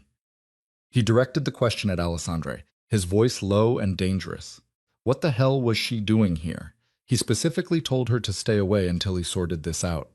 Alessandre pocketed her phone, completely unfazed by the fury radiating from him. She said she specifically doesn't take orders. They needed to talk to Damien, all three of them, because this situation was spiraling out of control faster than he realized. He told her to get out. He moved toward her, every line of his body radiating threat. He told her to get out before he had Tomas throw her out. Serena's voice cut through the tension, surprising herself as much as them. She told him to stop, to let her stay. She knew about Vincent. She's been investigating him for months. Damon went very still, the kind of stillness that preceded extreme violence. When he turned to look at Alessandre, his eyes were black with barely controlled rage. He told her to explain right now. To her credit, Alessandre didn't flinch. She met his gaze steadily and began laying out everything she had just told Serena. The investigation, the financial irregularities, the suspicious patterns that suggested Vincent was building towards something. Damien listened without interruption. His expression grew darker with every word. When he finally spoke, his voice was soft and deadly. He'd known for 3 months that his cousin might be a traitor, and she said nothing. She sat across from him at dinners, smiled at family gatherings, planned their wedding, and kept this to herself. Alessandre's tone remained calm and rational. She had no proof, just suspicions and circumstantial evidence. If she had come to him with half-formed theories, he would have investigated and tipped Vincent off that someone was watching him. He would have gone to ground, covered his tracks, and they would never have been able to prove anything. Damon's hands clenched into fists, so she decided to conduct her own investigation without consulting him, in his organization, about his family, without his knowledge or permission. She said yes, without apology, without backing down, because he was too close to see it clearly. Vincent has been at his side since they were children. He helped him consolidate power after his father died. He has proven himself valuable, loyal, essential. He wouldn't have believed he was capable of this level of betrayal without overwhelming evidence. It wasn't a question. Did she think she knew him well enough to make that call? After what? 6 months of business negotiations and a fake engagement. Did she think she understood how he operated? Alessandre's gaze flicked to Serena, then back to Damien. She thought she understood that love makes people blind. And whatever he wanted to call what he felt for his wife, love, possession, obligation. It was a vulnerability that Vincent exploited. He knew that losing her would destabilize him. He counted on it, and he almost succeeded. The words hung in the air like a challenge. Serena watched Damon's expression shift. She saw him processing the implications, running through scenarios in that calculating mind of his. When he finally spoke, his voice was controlled and emotionless. He told her to show him what she had, all of it. Every piece of evidence, every lead, every suspicion. He pulled out his phone, sending off rapid-fire texts. He said Marco was bringing up the files he had him pull overnight. They were going to compare notes, build a timeline, and figure out exactly how deep this conspiracy goes. Alessandre moved toward the dining room table, already pulling up files on her phone. She told him it was smart. She'd send him everything now. But Damien, he needed to understand something. This wasn't just about Vincent anymore. If she found irregularities, other people might have too. They needed to know who else was compromised, who has been working with him, who was going to make a move when this all comes to light. He didn't look at her, his fingers still flying across his phone screen. He said he knew. Which is why they were going to handle this quietly. No big moves, no dramatic confrontations. They'd gather evidence, identify all the players, and then they'd cut off the head and the body at the same time. Serena listened to them planning, strategizing. They treated Vincent's betrayal like a business problem to be solved, and she felt something cold settle in her chest. This was the world she had tried to escape, the world of calculated violence and strategic eliminations, where human lives were chess pieces and loyalty was just another commodity to be bought and sold. She interrupted their tactical discussion, drawing both sets of eyes. She asked what her role in this grand strategy was. Damien crossed to her in 3 long strides, his hands coming up to frame her face with unexpected gentleness. He told her to stay here, stay safe, and let him handle Vincent. She pulled away from him, backing up until there was space between them. No, she wasn't hiding anymore. She wasn't sitting in this gilded cage while they played spy games with her life. If they were doing this, she wanted to be part of it. His voice was flat and final. Absolutely not. She was pregnant. She was a target. Vincent would move heaven and earth to eliminate her once he knew she was alive. He wouldn't put her in that position. The frustration that had been building since Alessandre walked in finally boiled over. She said she was already in that position. Vincent knows she's alive, or he will. The second he starts asking questions about her death, he can't investigate the bomb, the evidence, the setup without tipping him off that someone told him the truth. And when that happens, he's going to know it was her. Alessandre's voice was quiet, thoughtful. She said Serena was right. Vincent is not stupid. The moment Damien starts pulling at threads, he'll realize Serena must have survived, which meant they had a very narrow window to act before this turns into an all-out war. Damon's expression was grim and determined. Then they'd act fast. Marco was already pulling security footage from the warehouse fire. Financial records from the shell companies Vincent has been using.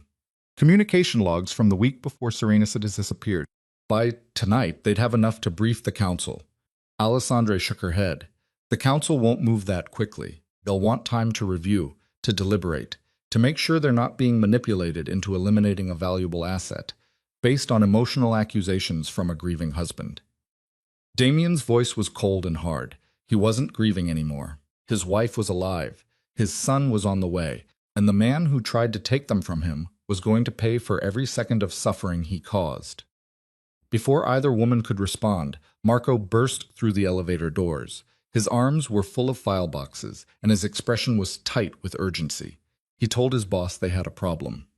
Damon was already moving toward him. His entire body shifted into combat readiness and asked what kind of problem. Marco said Vincent was not at any of his usual locations. He'd had eyes on his apartment, his office, his mistress's place in River North.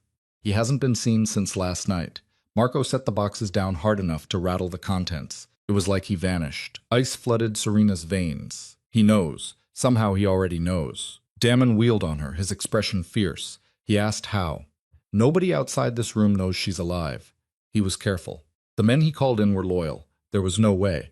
Alessandre said it quietly, but with absolute certainty. The diner. Someone at the diner last night recognized her. Called it in to someone in Vincent's network.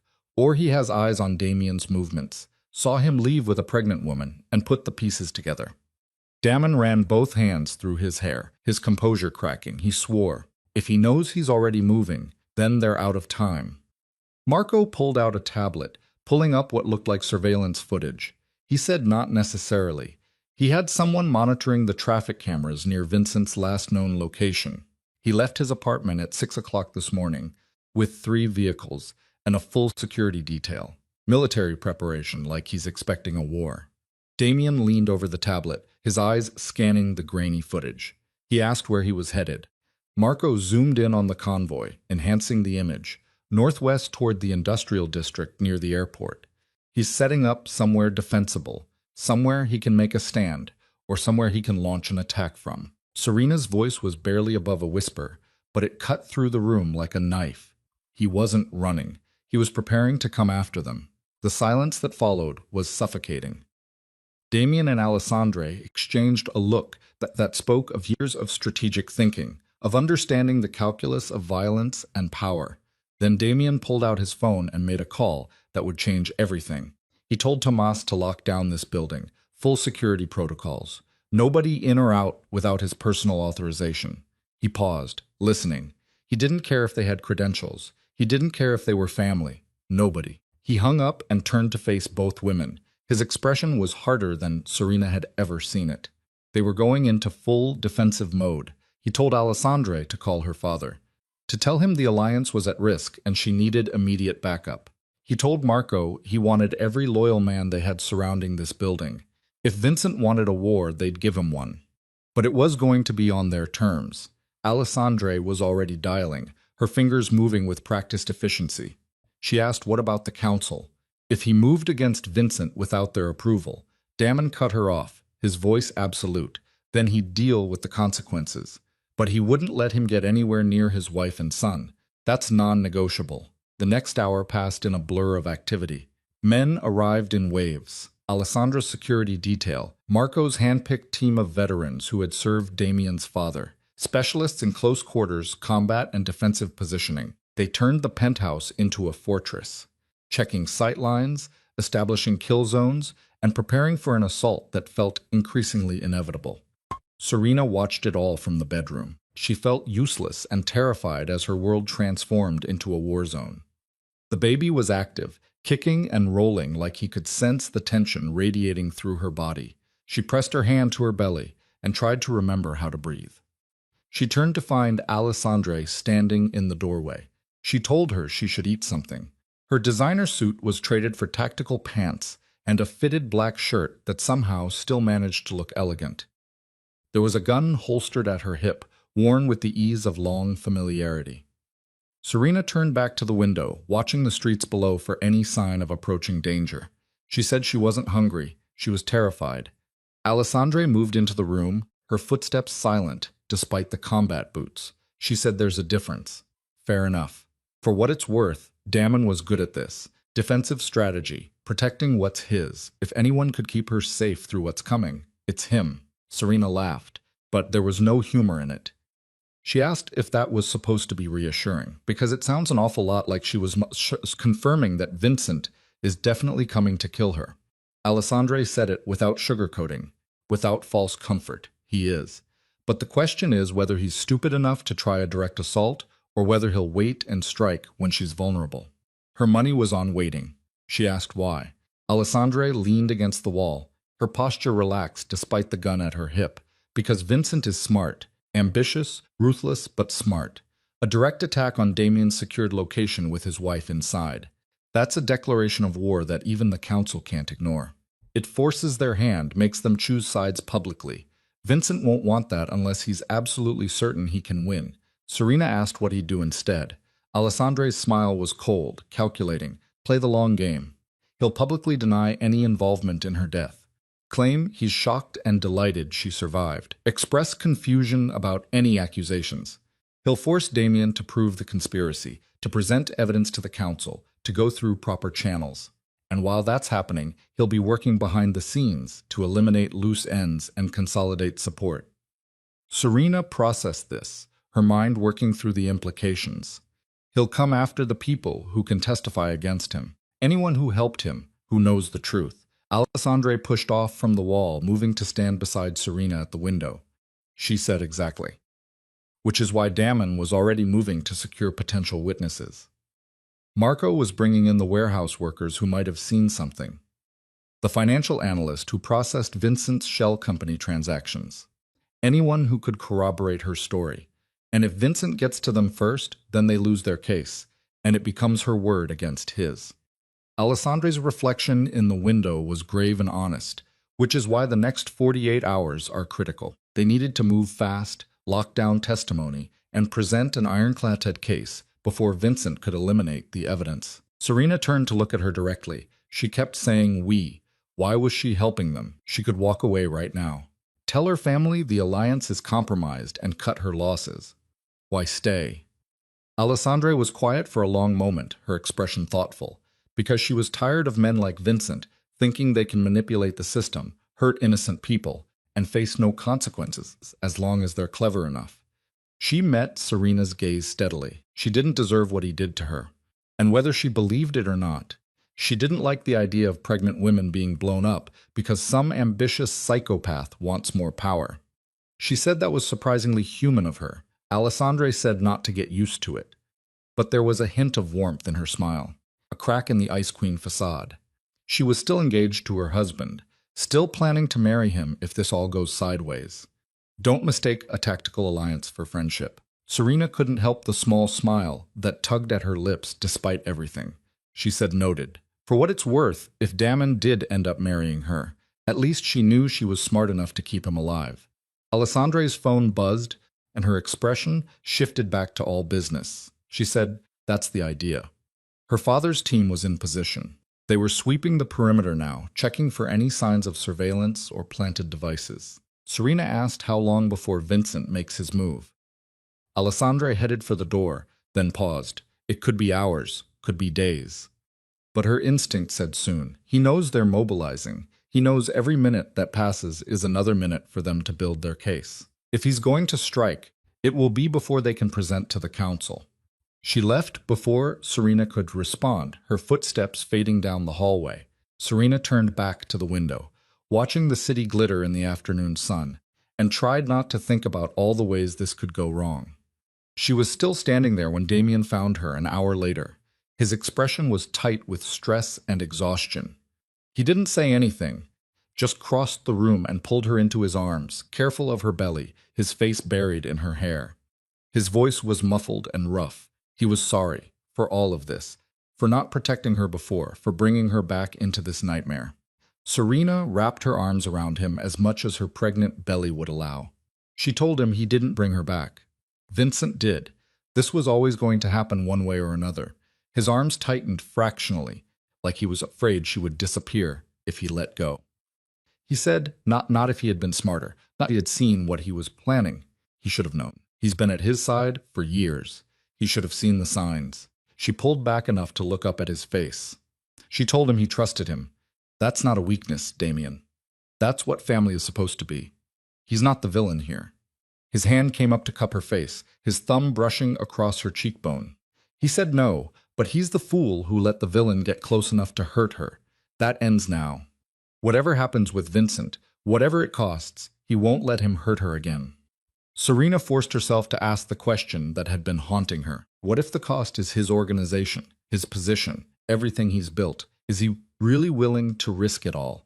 He said it without hesitation, without doubt. Yes. Her and their son are the only things that matter.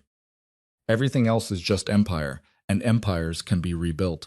Before she could respond, Marco's voice crackled through the intercom system. Damon had installed. He told his boss he needed to see this now. Damon's entire body tensed. He released Serena and moved to the living room where Marco had set up a command center of laptops and monitors. Serena followed, her heart hammering in her chest as she tried to prepare herself for whatever new disaster was unfolding. Marco pointed to one of the screens which showed security footage from what looked like a warehouse loading dock. He said one of Vincent's guys just showed up at their West Side storage facility. He tried to access the secure files but got turned away by their people on duty. Damon leaned closer to the screen, his expression dark. He asked if he said what he wanted. Marco pulled up another window, this one showing financial transactions. He said he was there on Vincent's orders to retrieve some old inventory records. But according to this, those records include documentation of the shell companies they've been tracking. If Vincent gets his hands on them, they lose half their evidence. Alessandra appeared beside them. Her tactical assessment was sharp and immediate. He was cleaning house, taking out anything that could be used against him. Marco's fingers flew across the keyboard, pulling up a map studded with red markers. He asked how many locations he could hit. 4 storage facilities, 6 safe houses, and at least a dozen potential witness locations. They couldn't cover all of them with the people they had. Damon's voice was cold and controlled. Then they'd prioritize. The storage facilities first. Move everything that could be evidence to this location. He wanted it locked down, cataloged, and ready to present. Marco was already making calls, his voice sharp with urgency. That would take hours, and it would expose their people to potential ambush. Vincent could be counting on that, using the evidence grab as bait to draw out their forces. Damien pulled out his own phone, his jaw set. He probably was. But they didn't have a choice. Without that evidence, it was Serena's word against Vincent's, and the council wouldn't move on just testimony. Serena listened to them debate tactics and risk assessment. She felt the weight of all this violence and strategy crushing down on her chest. This was her fault.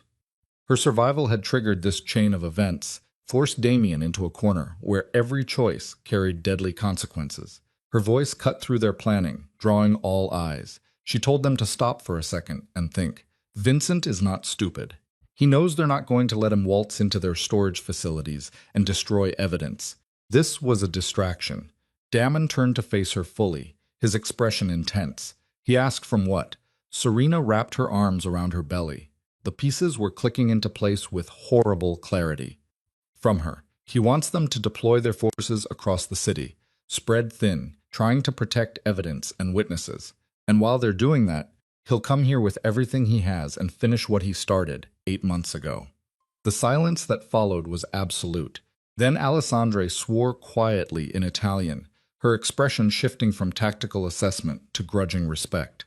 She said Serena was right. It's what she would do. Create chaos, force the enemy to divide their strength, then strike at the exposed heart. Damien's voice was deadly calm, the kind of calm that preceded extreme violence. He asked how soon. Alessandra was already moving, pulling up building schematics on one of the laptops. Tonight, maybe sooner. He knows they're mobilizing. He knows every hour that passes is another hour for reinforcements to arrive. If he's going to make a move, it has to be before they're fully entrenched. Damien turned to Marco, his orders coming fast and precise. Then they needed to be ready. Pull everyone back. Forget the storage facilities. Forget the witnesses. Everyone here defending this position. He wanted overlapping fields of fire, multiple fallback positions, and someone monitoring every approach to this building. Marco asked about the evidence. Damon's hand found hers, his grip solid and reassuring. If they abandon those sites, they have Serena. She's the evidence. She's the witness. Everything else is just supporting documentation. As long as she survives, they can rebuild the case. As long as she survives. The words echoed in Serena's mind as the penthouse transformed into a war zone around her. Men took up positions at windows and doorways. Weapons were checked and rechecked. Alessandra coordinated with her father's forces. Her voice was sharp and commanding as she directed teams into defensive formations. And through it all, Serena stood in the center of the chaos. One hand was on her belly, where her son kicked and rolled, blissfully unaware that his life hung in the balance. She thought about the woman she had been 8 months ago, the pampered mafia wife who had never fired a gun, who had thought love and loyalty were enough to keep her safe. That woman was dead. She was buried in a warehouse fire, along with all her naive illusions about how the world worked. The woman standing here now was harder, sharper. She was forged in 8 months of survival and fear. She looked at Damien, coordinating defensive positions, and made a decision. Her voice was quiet, but it cut through the tactical chatter like a blade. She told him to teach her to shoot. Damon's head snapped up, his expression shocked. He asked what. She said it louder this time, with absolute certainty. Teach her to shoot. If Vincent is coming, if this is going to turn into a firefight, she needed to be able to defend herself, to defend their son. He crossed to her in 3 long strides, his expression fierce. Absolutely not. She was 7.5 months pregnant. She was not going anywhere near a gun. She met his gaze steadily, refusing to back down. Then what was she supposed to do if they got past him? Hide in the bedroom and hope for the best. Wait for Vincent to find her and finish what he started. He told her that won't happen. Her voice cracked despite her best efforts. He couldn't promise that. He was good, Damien. He was smart and ruthless, and he had an army at his back. But Vincent has an army too. And if they breach this penthouse, if they get past his defenses, she needed to be able to protect their child. She watched the war play out across his face. The instinct to protect her was battling against the cold, tactical reality that she was right. Finally, he turned to Alessandra, his expression grim. He told her to show Serena the basics. Nothing fancy, just enough to point and pull the trigger if it comes to that. Alessandro's eyebrows rose fractionally, but she nodded and gestured for Serena to follow her to the study. The room had been cleared of furniture, transformed into a makeshift armory. Alessandra pulled a compact pistol from the selection. She checked the chamber before handing it to Serena. She told her it was a 9mm. Point and shoot, minimal recoil, hard to screw up. She demonstrated the proper grip, her movements practiced and efficient. She said Serena wasn't going to become an expert in the next few hours, but she could teach her enough to give her a fighting chance. For the next 45 minutes, Alessandra drilled her on the basics. Grip, stance, sight picture, and trigger control. Serena's hand shook the first few times she aimed at the target Alessandra had set up, but gradually she felt her body adapting to the weight, the mechanics, the cold reality of holding a weapon designed to end lives. Alessandra's voice held a note of surprise. She said she wasn't bad. Natural hand-eye coordination. Steady hands once she gets over the initial fear. Serena lowered the gun, her arms aching. She was terrified, but she was more terrified of dying without fighting back. Alessandre took the pistol, showed her how to chamber around, and flipped the safety. She said, "Good. Fear keeps you sharp. Just don't let it freeze you when it matters." They were heading back to the living room when the lights went out. Every light in the penthouse, every monitor, every electronic device went dark in the same instant. Emergency backup lighting kicked in after 3 seconds, bathing everything in eerie red. But the damage was done. Vincent had cut the power. The attack was beginning. The emergency lighting painted everything in shades of crimson and shadow, transforming the elegant penthouse into something out of a nightmare. Serena's breath came in short gasps as Alessandre grabbed her arm and pulled her toward the center of the living room, where Damon was already barking orders into a radio. He told all teams to report status now. Static crackled through the speakers. Then Marco's voice cut through tight with tension. He said the ground floor was secure. They had cut power to the whole building, not just this unit. Backup generators had kicked in for emergency systems only. Damon moved to the windows, his eyes scanning the darkness beyond the glass. He asked about roof access. Marco said it was clear so far. But boss, if they took out the main power grid, they're not playing around. This is a full assault. As if to punctuate Marco's words, the first explosion rocked the building. Not close, maybe 10 floors down, but powerful enough to shake the walls and send a framed photograph crashing to the floor. Serena stumbled, her hand instinctively moving to her belly as the baby kicked in protest at the sudden movement. A different voice crackled through the radio, young and scared. There was a stairwell breach on 28. They were coming up fast with heavy weapons. They couldn't hold. The transmission cut off in a burst of gunfire that made Serena's blood run cold. She had heard guns before. She had been around Damien's world long enough to recognize the sound of violence. But this was different. This was war. Damien's voice was ice-cold and controlled. He told them to fall back to 35. Establish a choke point. Make them pay for every floor. Alessandre's tone carried a warning as she pointed toward the windows. She told Damien they had movement on the building across the street. It looked like a sniper team was setting up. He was already moving, grabbing Serena and pulling her away from the exposed glass. He told Alessandre to get her to the panic room now. Serena dug in her heels, fighting against his grip. No, she wasn't hiding while he was out here. She wasn't leaving him. He turned her to face him, his hands gripping her shoulders hard enough to bruise. He said she didn't have a choice. That room is reinforced steel, bulletproof. The only truly safe place in this penthouse. She was going in there, and she was staying until this was over. Her voice cracked. Fear and fury mixed into something desperate. What if it's never over? What if they get past him? What if Vincent wins and she's just locked in a box waiting to die? He told her then she'd survive. His hands moved to frame her face, forcing her to meet his eyes. She would survive, and she would raise their son, and she'd tell him his father died, keeping him safe. But that wasn't going to happen because he wasn't dying today. And neither was she. Another explosion. Closer this time. The windows rattled in their frames. Somewhere below, men were shouting. The sounds of combat were growing louder with each passing second. Alessandre was already moving, her gun drawn and ready. She said the panic room was through the master bedroom. Biometric lock, separate ventilation system. Satellite phone for emergency contact. She'd be safe there. Serena wanted to argue. She wanted to insist she could fight, could help, could do something other than hide like a helpless victim. But the baby chose that moment to kick hard against her ribs. It was a reminder of what she was really fighting for. Not her own survival, not even her relationship with Damien, but the tiny life that depended on her making smart choices instead of brave ones. The word felt like surrender, but she forced it out anyway. She said okay, she'd go. Relief flashed across Damien's face, quickly masked by tactical focus. He kissed her hard and fast, his lips tasting of violence and desperation. He told her he loved her, to remember that no matter what happens next. She grabbed his shirt, refusing to let go.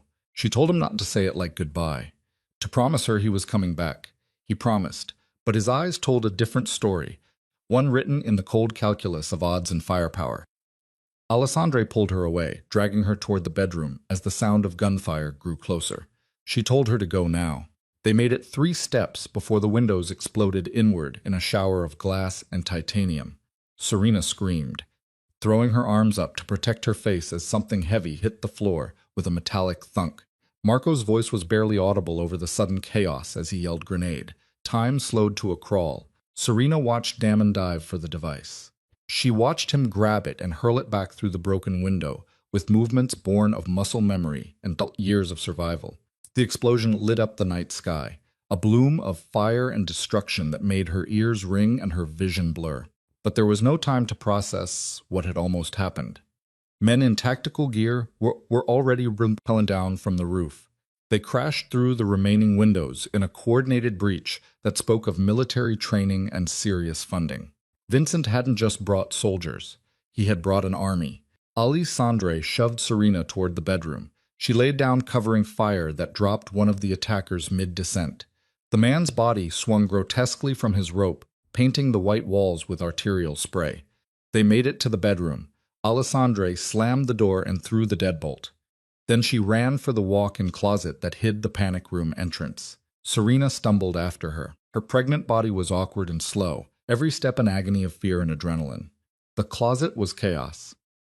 Designer clothes were torn from hangers, shoeboxes scattered, evidence of the rushed transformation from luxury to fortress.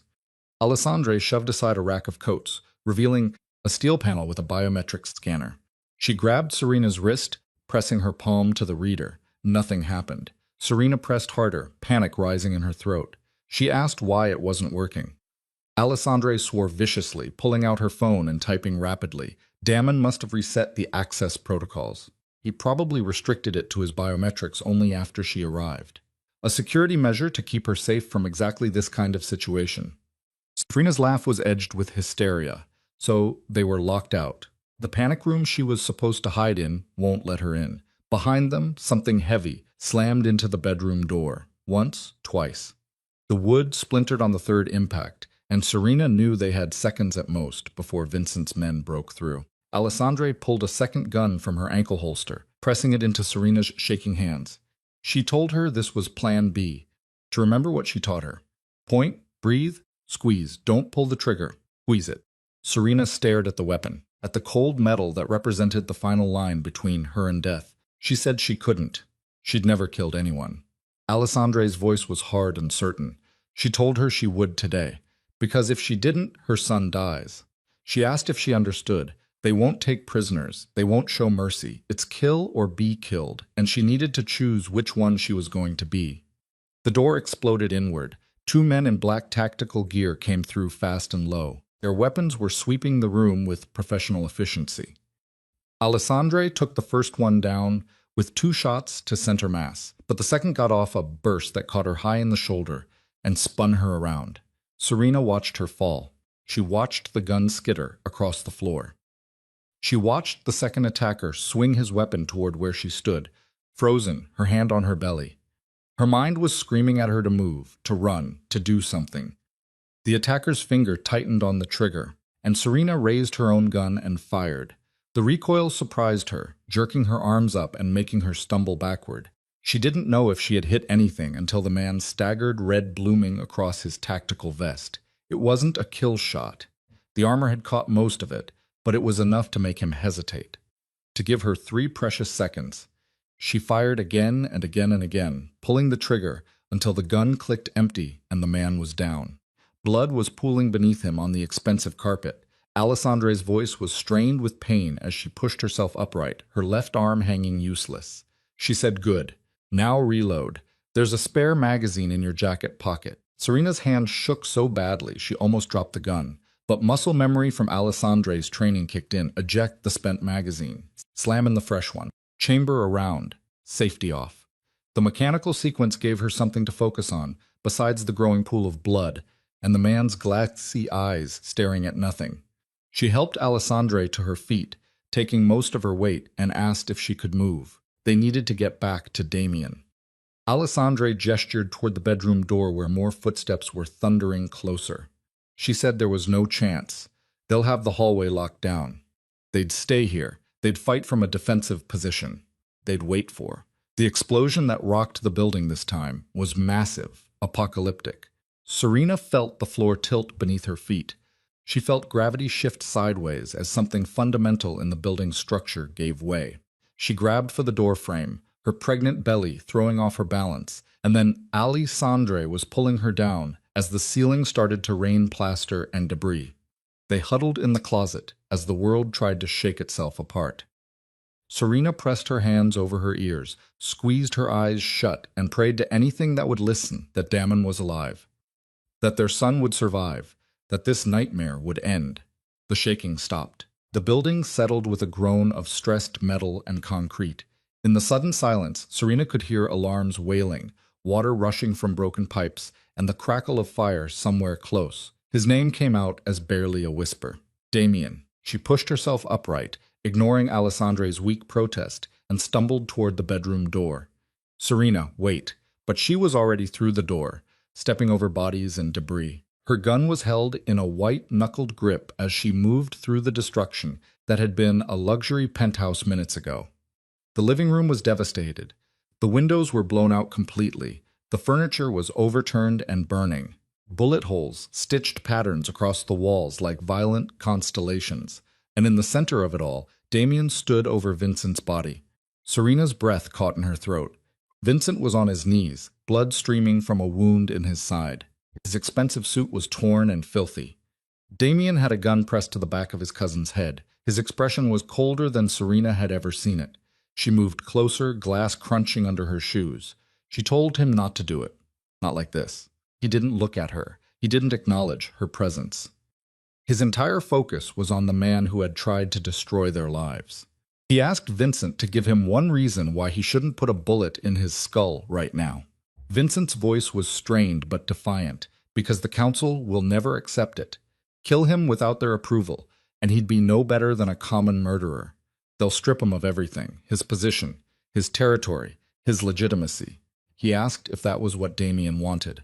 Damien's finger tightened on the trigger. He said what he wanted was for Vincent to pay for what he did to his wife, for the 8 months she spent running, for the fear he put in her eyes, for trying to kill his son before he was even born. Vincent spat blood onto the expensive carpet. He told him to kill him, to prove to everyone that he's ruled by emotion instead of logic, to show them that love makes him weak. That's what he was counting on all along. The admission hung in the air like poison. Serena watched understanding dawn on Damien's face. She watched him realize that even in defeat, Vincent was still trying to manipulate him, to force him into a choice that would destroy everything he had built.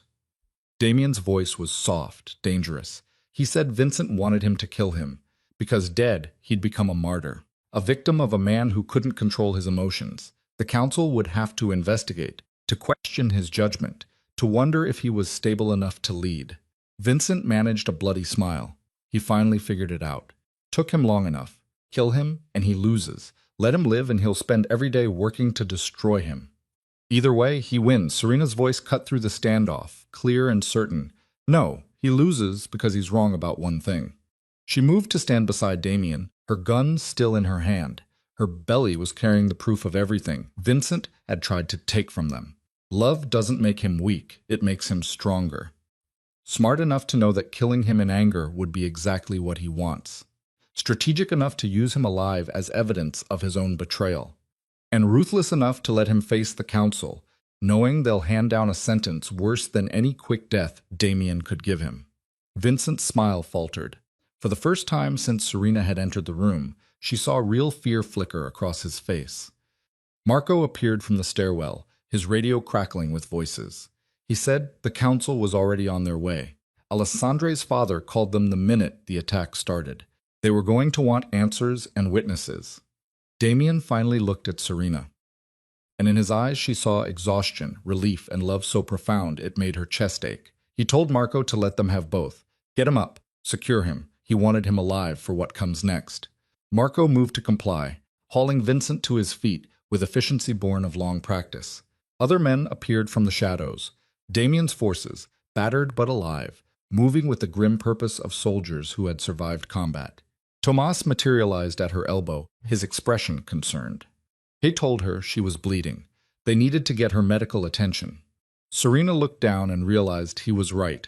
Her arms were covered in cuts from the shattered glass. Blood was seeping through her clothes in a dozen places. but it was the sudden cramping pain low in her belly that made her gasp and double over. His name came out strangled and terrified. Damien. Something is wrong. The baby. He was at her side in an instant, catching her as her legs gave out. He yelled to get Dr. Castigliano up there now and clear a path to the elevator. Marco's voice was tight with urgency. He told his boss the elevator isn't working. There was structural damage from the explosion. They'll have to take the stairs. Damien scooped her up like she weighed nothing, cradling her against his chest. Then they'd take the stairs. He told her to look at him, to stay with him. Everything was going to be okay. But the pain was building, wave after wave of cramping that felt like her body was trying to tear itself apart. Serena pressed her face against Damon's shoulder and tried to remember how to breathe as he carried her through the devastated penthouse, down smoke-filled stairwells, past bodies and debris, and the wreckage of Vincent's failed coup. By the time they reached the ground floor, the pain had become a constant, crushing pressure. Dr. Castellano met them in the lobby, her medical bag already open, her expression shifting from professional concern to alarm as she assessed Serena's condition. She asked how far along she was. The doctor's hands moved with practiced efficiency, checking vitals, examining wounds. Damon's voice was rough with fear. 32 weeks. The baby isn't due for another 2 months. Dr. Castellano pulled out her stethoscope, pressing it to Serena's belly. She said the baby doesn't care about due dates. She's in labor. They needed to get her to a hospital now. Serena forced the words out through gritted teeth. No hospital. Vincent's people could be anywhere. Staff, security, other patients. It's not safe. Damon looked at Dr. Castigliano with desperate intensity. He said she was right. He asked if she could do it here, deliver the baby. The doctor looked around the destroyed lobby, at the smoke and debris and armed men. Here. This was insane. She needed a proper facility, surgical equipment in case of complications. Another contraction hit, stronger than the last, and Serena's scream echoed through the lobby. When it finally receded, she grabbed Dr. Castigliano's hand with enough force to make the older woman wince. She wasn't going to a hospital. If she can't deliver her baby here, then she'll do it herself. Dr. Castellano and Damien exchanged a long look. Some silent communication passed between them. Then the doctor nodded grimly. She said fine, but they were going to need supplies. A clean room, boiled water, sterilized instruments, and blood for transfusion in case she hemorrhages. Damon was already issuing orders, his voice cutting through the chaos. Whatever she needed, she'd have. Clear the penthouse across the hall. Get it set up as a makeshift delivery room, and someone find him every medical supply in this building. The next hours blurred together in a haze of pain and fear. Serena barely registered being carried back up the stairs. She barely noticed the frantic activity as Damon's men transformed a stranger's apartment into something approximating a delivery room. All she could focus on was the relentless pressure, the overwhelming need to push. Her body was taking over with primal urgency. She gasped between contractions, tears streaming down her face. It's too soon. He's too small. He won't survive. Damien was beside her, his hand gripping hers so tight it hurt. His face was pale but determined. He told her he was a fighter, just like his mother. He'll survive because he's ours, and we don't give up. Dr. Castellano positioned herself at the foot of the makeshift bed. Her expression was grave, but focused. The baby was in distress. His heart rate was dropping. They needed to get him out fast. Damon's voice was tight with controlled panic. He asked how fast. The doctor looked up, meeting Serena's eyes. Now would be good. On the next contraction, she needed her to push. Everything she had. She asked if Serena understood. Serena nodded. Terror and determination were warring in her chest. When the next wave hit, she bore down with every ounce of strength she had left, screaming through the pain, feeling something fundamental shift inside her. Good. Again. He's crowning. She pushed again and again. She was lost in a world of pain and effort where nothing existed except the desperate need to bring her son into the world alive. Distantly, she heard Dr. Castellano calling instructions. She heard Damon's voice rough with encouragement. She heard the organized chaos of people moving around her. And then, cutting through everything else, she heard a sha sound that made her heart stop.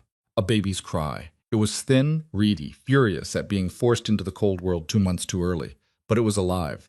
Undeniably, miraculously alive. Dr. Castigliano's voice was thick with emotion as she placed the tiny, Bloody infant on Serena's chest. She said it's a boy. Premature, underweight, but breathing on his own. Serena looked down at her son, at the impossibly small person who had survived explosions and gunfire and a labor that should have killed them both. He did it. She felt something crack open in her chest. He was so tiny, his skin almost translucent. His eyes were screwed shut against the harsh emergency lighting. But his little fists were clenched. His chest was rising and falling with determined breaths. Her voice broke on the words. She said, "Hi, baby. I'm your mom. You're safe now. You're finally safe." Damien's hand was shaking as he touched their son's downy head. His expression was transformed by wonder and relief. He said he was perfect, absolutely perfect. Dr. Castellano was already moving again, working efficiently to cut the cord, to clean the baby, to check him over with the limited equipment available. He needed a neonatal ICU. Premature infants this early need specialized care. Damon stood, his voice shifting back into command mode. Then they'd get him there. He told Marco he wanted the best children's hospital in the city locked down. Full security detail. Nobody in or out without his personal authorization. Marco appeared in the doorway, his phone pressed to his ear. He said he was already on it. Northwestern was prepping a secure wing as we speak. The sound of footsteps in the hallway made everyone tense. Weapons appeared in hands with practiced speed, but it was Alessandre who stepped through the door. Her arm was in an improvised sling. Her face was pale with blood loss, but her eyes were sharp. Her voice was strained but controlled. She said the council was in the lobby. They wanted to speak with him now. Dam didn't take his eyes off Serena and their son. He told them to wait. He wasn't leaving his family. Alessandre moved closer, her expression grave. They won't wait. Vincent is claiming he staged this whole thing. That Serena faked her death to create justification for a power grab. That the baby isn't even his. He's spinning this as a conspiracy against him. And some of the council members are listening. Serena's voice was exhausted, but fierce, as she cradled their tiny son against her chest. She told him to let them listen. They had the evidence. The forged documents, the text message where he confessed, her testimony about the bomb. They can listen to whatever lies Vincent wants to tell. But the truth is right here in this room. Damon's expression hardened into something that reminded Serena why men feared him. He said she was right. He told Alessandre to tell the council he'd be down in 5 minutes, and they could see for themselves what Vincent's conspiracy looks like. A woman who just gave birth in a war zone because his cousin tried to murder her twice. Alessandre nodded and withdrew. Dr. Castellano finished her examination of the baby, wrapping him in clean blankets before placing him back in Serena's arms. The doctor's tone left no room for argument. He needed to go to the hospital within the hour, but he was stable for now, breathing well, good color. He's a fighter, this one. Serena looked down at her son, at the tiny miracle who had survived what should have killed him. She said he had no choice. Fighting is in his blood. Damon leaned down, pressing a kiss to her forehead, and then to the baby's downy head. He said he had to go deal with the council. She managed a tired smile. She told him to go, to end this, to make sure Vincent could never hurt them again. They'll be here when he gets back. He kissed her again. Harder this time, a promise and a vow. Then he was gone. He strode out of the room with the absolute certainty of a man who had already decided how this was going to end. Serena sat alone with her newborn son, listening to the sounds of argument and accusation filtering up from below, and felt something settle in her chest. They had survived. Against every odd, every attempt to destroy them, they had survived. The war wasn't over yet. Vincent would fight until his last breath. He would spin whatever lies he could to save himself. The council would deliberate and debate and demand proof. But in the end it wouldn't matter, because Serena was alive. Her son was alive. And Damon Moretti would burn the entire city to ash before he let anyone threaten his family again. That truth was written in blood and fire across 42 floors of devastated luxury. And everyone, from the council members in the lobby to Vincent bleeding in his restraints, was about to learn exactly what it meant to underestimate the lengths a man would go to protect the people he loved. The council chamber had been hastily assembled in what was once an elegant conference room in a building 2 blocks from the devastation. 6 men sat around the mahogany table. Their faces were carved from decades of violence and strategic calculation. These were the patriarchs who had built Chicago's Underworld, who had survived wars and betrayals and the constant churn of ambitious men trying to take what they had built. Damien stood before them, with Vincent on his knees beside him. Blood was still seeping through the makeshift bandage on his cousin's side. Marco and Tomas flanked the door. Their weapons were visible. Their expressions were blank. The message was clear. This wasn't a negotiation. This was a reckoning. Angelo Russo spoke first, his voice gravelly with age and cigarettes. He said he called an emergency session to accuse a member of this council of treason. He'd better have more than hurt feelings and a convenient resurrection, Moretti. Damien's voice was cold and controlled. He said he had evidence. He nodded to Marco, who produced a tablet and began pulling up files. Financial records showing Vincent moving money through shell companies to fund a private army. Communication logs proving he was in contact with the Calabres family during the warehouse raid that killed 3 of his men. Security footage from the night his wife's car exploded, showing Vincent entering the parking garage 2 hours before the bomb detonated. The tablet made its way around the table. Each patriarch studied the evidence with expressions that gave nothing away. Vincent tried to speak, but Damon's hand on his shoulder squeezed hard enough to make him gasp in pain. He said he wasn't finished. Damon pulled out his phone, queuing up the text message Vincent had sent to Serena 8 months ago. He told them it was a message sent from Vincent's personal phone to his wife's number the night she was supposed to have died. It said, "Sorry about the car, cousin. Nothing personal, just business. Say hi to your wife for me. Oh wait, she's dead. My mistake." The silence that followed was absolute. Carlo Giordano, Alessandra's father, leaned forward, his eyes narrowed. He said this could be fabricated. A woman scorned. A husband blinded by love, doctoring evidence to eliminate a rival. Damon set the phone on the table. He told them to examine it, to run whatever forensic analysis they want. Check the metadata, the tower pings, the timestamp. It was real.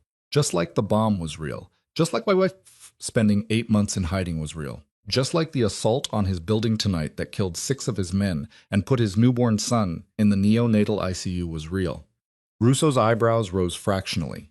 He asked about his newborn son. His wife gave birth tonight. Damon's voice was soft and deadly. 30 minutes ago, 2 months premature because Vincent's assault triggered early labor. She delivered in a makeshift operating room while bullets were still flying, while his building was on fire, while the man responsible for all of it was trying to kill them both. Vincent finally found his voice. Strained but defiant. He said this was insane. He's using his wife's survival to paint him as a villain. He had nothing to do with that bomb. He's been loyal to this family, to Damien, for his entire life. And this is how he repays him. With accusations and doctored evidence. The command came from Salvatore Duca, the oldest of the council members. He told him to shut up. His eyes were on the tablet, studying the financial records with the focus of a man who had built his empire on understanding money flows. These shell companies, he recognized some of these routing numbers. They've been used before. 3 years ago, during the power struggle after Moretti's father died. The implication hung heavy in the air. Vincent had been planning this for years, building his infrastructure, waiting for the right moment to strike. Vincent's voice was starting to crack, desperation bleeding through.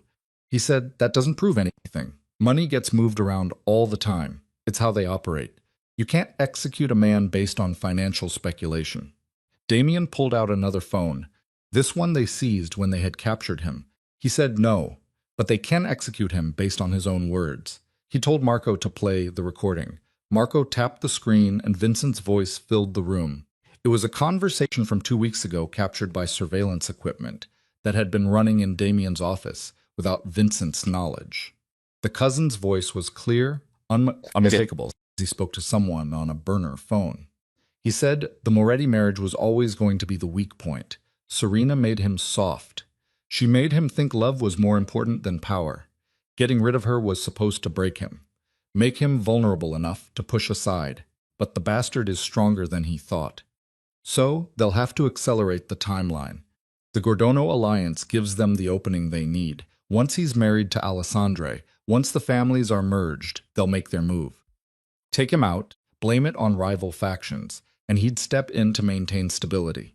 The recording continued. Vincent was laying out his entire conspiracy in his own words. The plan to eliminate Damien after the wedding. the deals he had made with rival families to carve up Moretti territory, the men he had placed in key positions who would support his coup when the time came. By the time it finished, Vincent's face had gone gray. Around the table, the patriarchs sat in grim silence. Their verdict was already written in their expressions. Russo asked Vincent, his tone almost gentle, if he had anything else he wanted to say, any defense he'd like to offer. Vincent looked around the table, seeing only closed doors and sealed fates. When he spoke, his voice was bitter and resigned. He did what he had to do. Damien was weak. He married for love instead of strategy. He let his emotions compromise his judgment. Someone had to be ready to lead when his weakness destroyed everything their family built. Duca's voice was flat and final. So, he tried to murder his pregnant wife. He orchestrated a bombing, forged evidence to frame her as a traitor, and let his cousin believe she was dead for 8 months.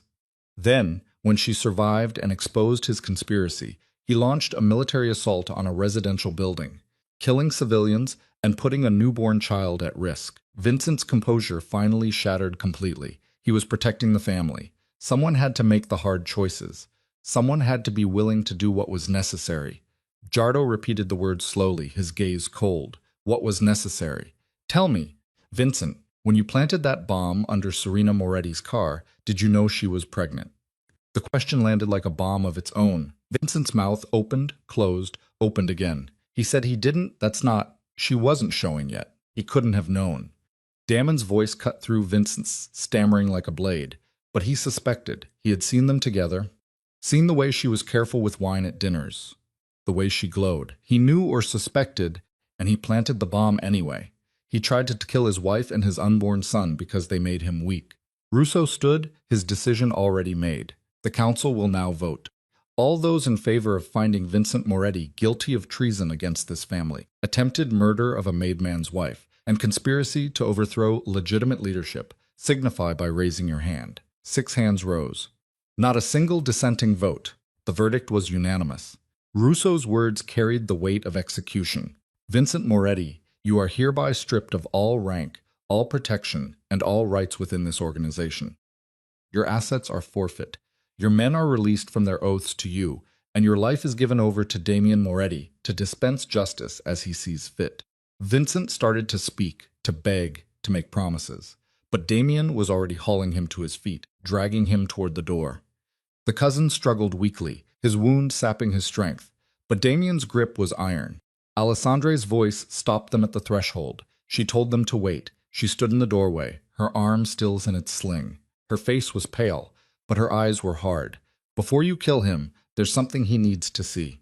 She pulled out her phone, holding it up so Vincent could see the screen. On it was a photo of Serena in the hospital bed, their tiny son cradled in her arms, both of them alive and whole and utterly beyond Vincent's reach. Alessandra's voice was quiet and deadly. That's what you failed to destroy. A family, a future. Something you'll never understand because you were too busy playing king to realize that real power comes from what you protect, not what you take.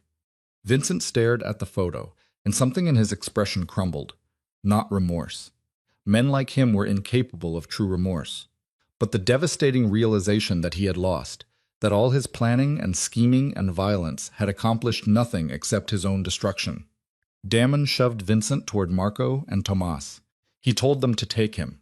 They knew where. The warehouse was on the far south side, the kind of place where screams went unheard and bodies disappeared without questions. Damien had used it before when justice needed to be dispensed beyond the eyes of law enforcement and civilian witnesses. It smelled like rust and old blood, like decades of violence soaked into the concrete. They chained Vincent to a support beam, his arms stretched above his head, his feet barely touching the ground. The wound in his side had started bleeding again, painting his shirt a deeper shade of red. But Damon knew from experience that gut wounds took time to kill. Vincent would be conscious for what came next. Damon checked his gun. The motion was mechanical routine. He asked if he had any last words. He had done this before, he would probably do it again. This was the world he lived in, the price of power and protection. Vincent's laugh was wet and pained. He asked if he thought he'd won. He thought killing him would end this, but it doesn't. The family saw him choose love over strategy. They saw him risk everything for one woman and a baby. They'll remember that. They'll use it against him, and eventually, someone smarter than him will exploit that weakness and take everything he has. Damon raised the gun, aiming at his cousin's head. He said maybe, but they'll have to go through him to get to his family. And he promised Vincent he's much harder to kill than he was. The shot echoed through the warehouse, final and absolute. Vincent's body jerked once, then went still. Blood and brain matter painted the concrete wall behind him in abstract patterns that would haunt this space long after his corpse was disposed of. Damien lowered the gun and stood for a long moment, staring at what remained of the cousin who had once been his most trusted advisor. He felt nothing. No satisfaction, no grief, no sense of justice served. Just the cold certainty that this had been necessary, that some betrayals could only be answered with blood. Marco appeared at his elbow, already pulling out his phone to arrange cleanup. He said it was done. He asked what he wanted them to do with the body. Damien's voice was flat and empty. Lake Michigan, weighed it down deep. He didn't want any part of him washing ashore, and the men who are loyal to him, give them a choice, swear new oaths of loyalty to him or leave Chicago with whatever they can carry. No middle ground, no second chances. Damon turned away from Vincent's corpse, already moving toward the door. He wanted them decided by morning. The drive back to the hospital took 20 minutes through empty pre-dawn streets. The city was just starting to wake up. Early commuters and delivery trucks were beginning their routines, completely unaware that a war had been fought and won while they slept. Damon watched the familiar streets slide past and felt the weight of the last 12 hours settle into his bones. The hospital's secure wing was on lockdown when he arrived. Gordono family guards were working alongside his own men to create an impenetrable perimeter. They snapped to attention as he passed, recognition and respect in their eyes. Word had already spread about the council's verdict, about Vincent's execution. By noon, every family in the city would know that Damon Moretti had eliminated a traitor and emerged stronger than ever. But none of that mattered as much as the sight that greeted him when he pushed open the door to Serena's room. She was asleep. Her face was peaceful despite the exhaustion written in every line of her body. The monitors beside her bed beeped steadily, tracking vital signs that had finally stabilized. And in the clear plastic bassinet beside her, their son slept wrapped in blankets, his tiny chest rising and falling with determined breaths. Damon moved quietly, not wanting to wake either of them. He sank into the chair beside Serena's bed and let himself finally feel the full weight of what they had survived. His hands were still shaking. It was a reaction from the adrenaline, from the violence, from the impossible miracle of his family being alive. Serena's voice was barely above a whisper, thick with sleep. She asked if it was done. He looked up to find her eyes open, watching him with an expression he couldn't quite read. He told her, "It's done. Vincent's dead. His conspiracies were dismantled. The council ruled in their favor." She reached for his hand, her fingers cool against his skin. She said good. She was sorry he had to do it. She knew he was family. Damien brought her hand to his lips, pressing a kiss to her knuckles. He stopped being family the moment he tried to kill her. He asked how she was feeling. Her smile was tired, but genuine. She felt like she gave birth in a war zone. The doctors say she'll make a full recovery. No permanent damage. Just need rest and time to heal. Damien's gaze moved to the bassinet. He asked about him. About the impossibly small person who had survived against all odds. Pride colored her voice, maternal and fierce. She said he was a fighter. Breathing on his own, maintaining body temperature, and he even tried to nurse a little while ago. The doctors were cautiously optimistic. They wanted to keep him here for a few weeks to make sure his lungs develop properly. But they think he'll be fine. Damien stood, moving to the bassinet to stare down at his son. He said he will be. The baby was awake. His dark eyes, so like Damien's own, were staring up with that unfocused newborn gaze. He was a Moretti. They don't give up. Serena shifted in the bed, trying to get a better view of both of them. She asked if he'd thought about names. They never got that far in the planning. Damon reached into the bassinet. His large hand dwarfed the baby's entire body as he gently stroked the downy head. He asked what about Marcus after his father. Serena's voice was soft and thoughtful. She said she liked it. Marcus Moretti. It was a strong name for a strong boy. Damien corrected her, saying Marcus Damien Moretti. So he knows where he comes from, what his family survived to give him a future. The baby chose that moment to let out a tiny yawn. His little fists waved in the air like he was conducting an invisible orchestra. The gesture was so absurdly human, so perfectly normal amid all the violence and chaos, that Damien felt his throat tighten with an emotion he didn't know how to name. The admission came out rough and barely controlled. He thought he had lost them both. When the building was under assault, when he heard her screaming in labor, he thought this was how it ended, with him failing to protect the only things that mattered. Serena's hand found his, squeezing tight. She said, but he didn't fail. They were here. They survived, all three of them, because he was stronger than she ever gave him credit for. He turned to look at her. This woman who had survived bombs and betrayals and childbirth amid gunfire. She could have stayed hidden. She could have raised their son alone and kept herself safe from all of this. But she came back. She fought. She stood in front of the council, 8 months pregnant, and demanded justice. Serena's eyes were bright with unshed tears. She came back because he's his father. Because their son deserves to know the man who would burn the world to keep him safe. Because despite everything, the violence, the danger, the impossible choices, she still loved him. The words hung in the air between them. A declaration and a promise.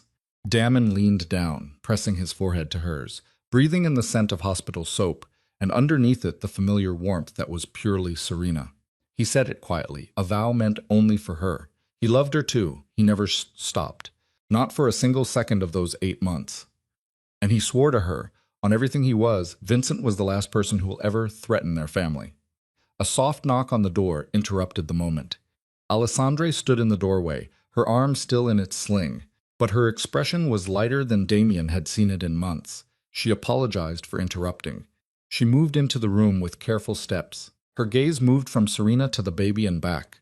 She wanted to check on her before she left. Serena pushed herself more upright in the bed. Left.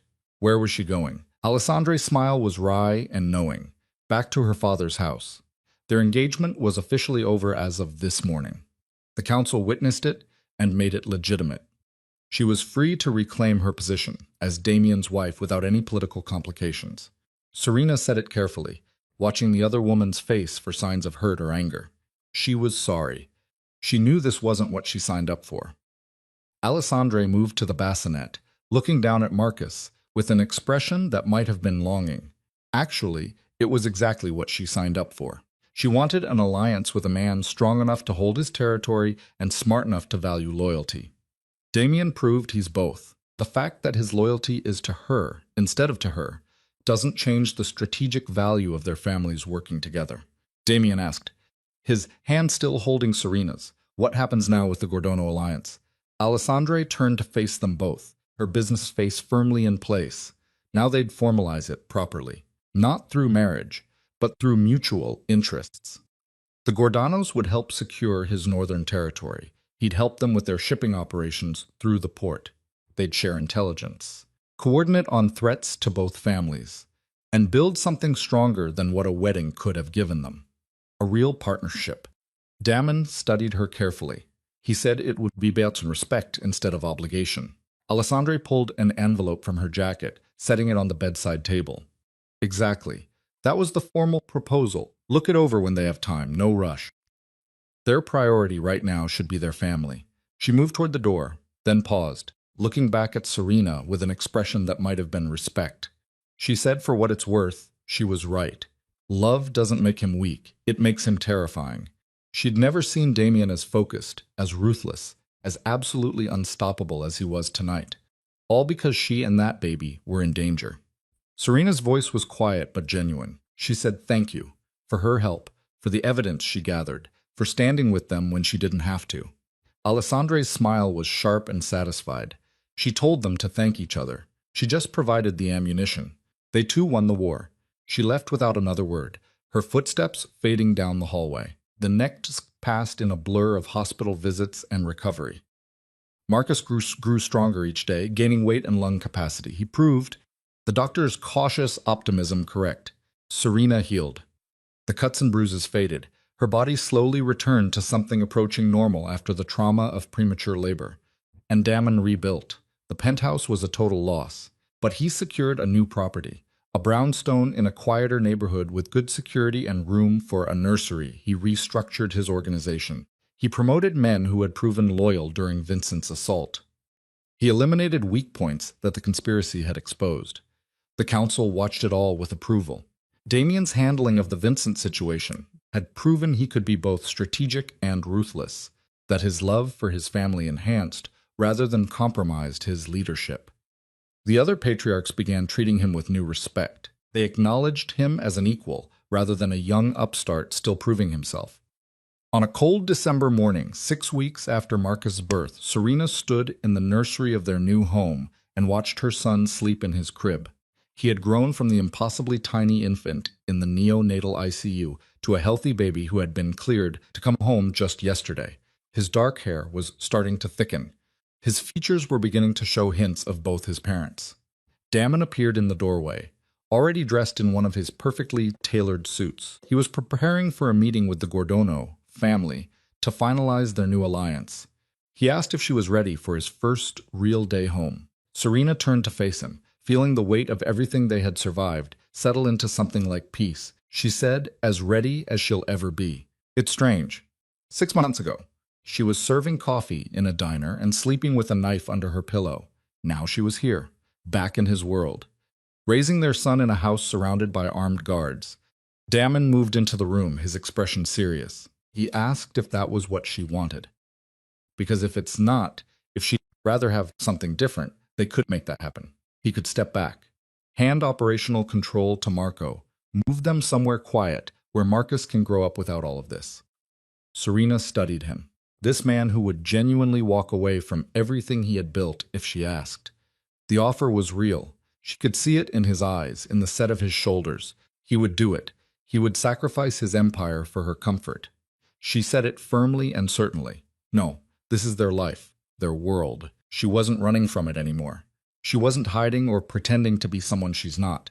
She moved to stand in front of him, her hands settling on his chest. She was Serena Moretti, his wife, Marcus's mother, and she was done being afraid.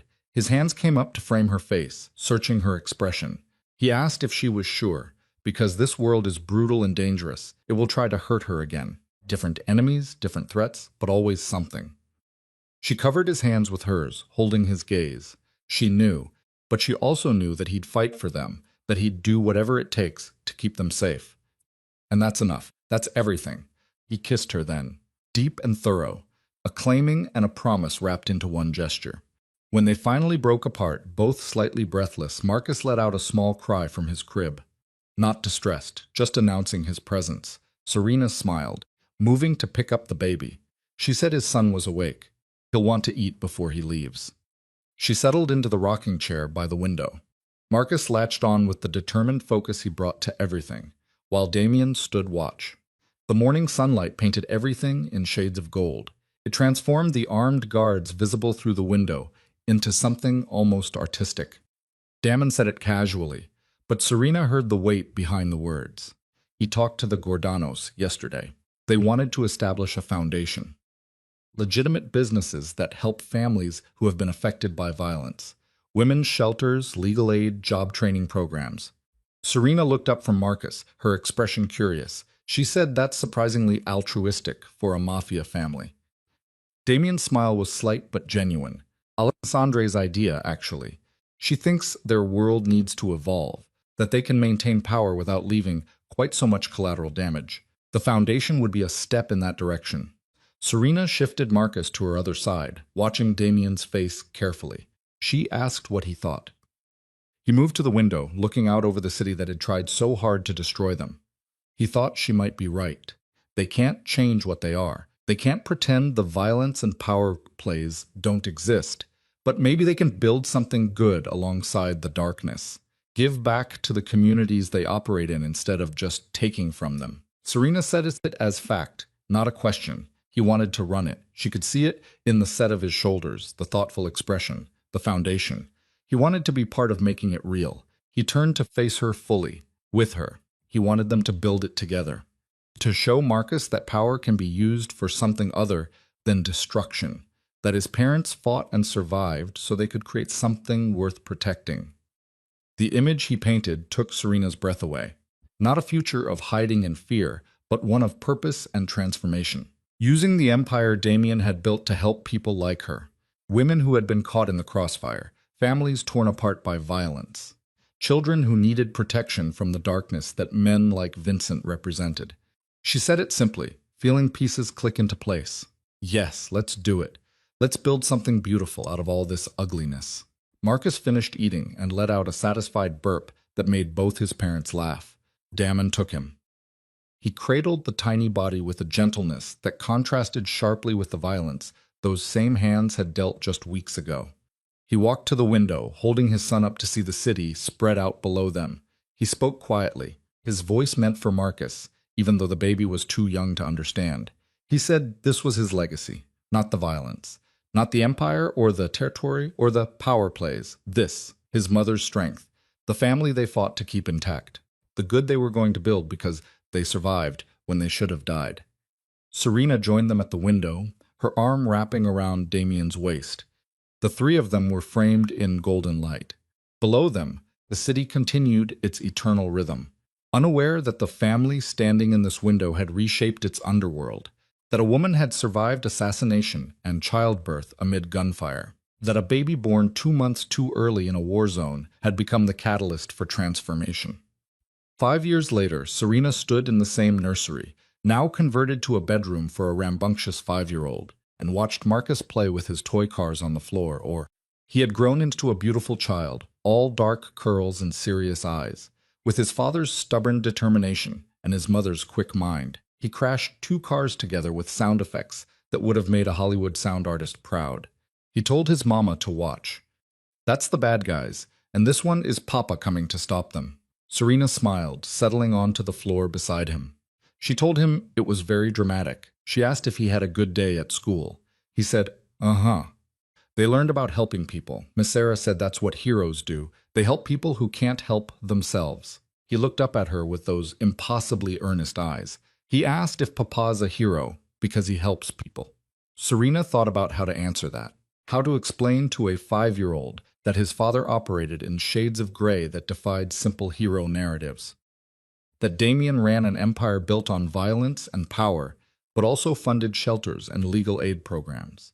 That he had killed men, but also saved more lives than he had taken through the foundation they had built together.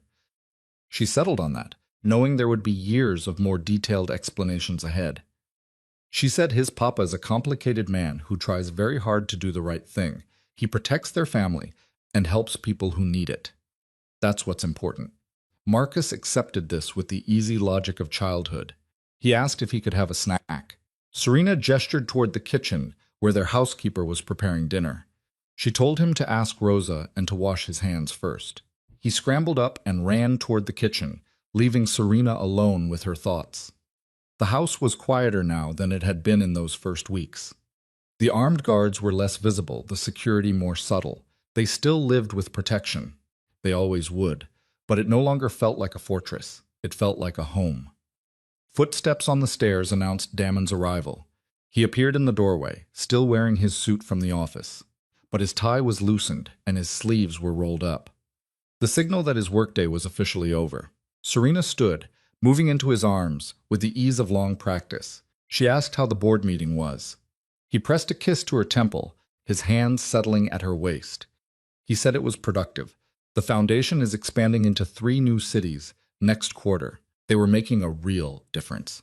The shelters housed over 200 women and children last year. The legal aid program won 14 cases against abusive partners. The job training got 63 people into legitimate employment. She smiled against his shoulder, feeling the pride radiating from him. She said numbers don't lie. He was changing things one family at a time. He corrected her gently. We're changing things. He was just the money and the muscle. She was the vision, the heart that makes it work. It was true. Over the last 5 years, Serena had transformed from a survivor into a force in her own right. She ran the foundation's day-to-day operations. She interfaced with the families they helped. She made the decisions about resource allocation and program expansion. The women who came through their doors saw her not as a mafia wife, but as someone who understood their fear because she had lived it. She pulled back to look up at him. She said Marcus asked if he was a hero today. She didn't know what to tell him. Damon's expression was serious and thoughtful. He told her to tell him the truth, that he's a man who's done bad things for what he believed were good reasons, that he protects their family with everything he has, and that he's trying to build something better than what he inherited. She said that's a complicated answer for a 5-year-old. Damien's smile was soft and paternal. He said he's a complicated kid. He'll understand eventually, and when he's old enough to really ask questions, they'll give him real answers. No sanitized fairy tales. No pretending they're something they're not. Marcus's voice drifted up from downstairs, already launching into an animated explanation to Rosa about the car crash scene he had created. Serena listened to her son's joy, so different from the tiny premature infant who had fought for every breath, and she felt gratitude so profound it was almost painful.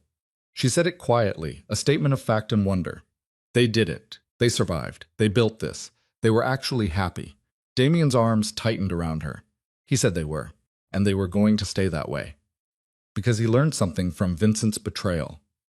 She asked what that was. He tilted her chin up, meeting her eyes with absolute certainty, that the people who make you vulnerable also make you strong. She and Marcus were his greatest weakness and his greatest strength. Anyone who wants to hurt him has to go through her first. And after what she survived, after how she fought back. That's a pretty formidable obstacle. Serena's laugh was light and teasing. She asked if he was saying she was scary. His expression was full of love and respect. He said he was saying she was terrifying. The woman who survived a bomb, hid for 8 months pregnant, gave birth in a war zone, and then built a foundation that's changing lives across 3 states. Yeah, she was absolutely terrifying. They stood there in what used to be a nursery, listening to their son play downstairs. And Serena thought about the journey that had brought them here.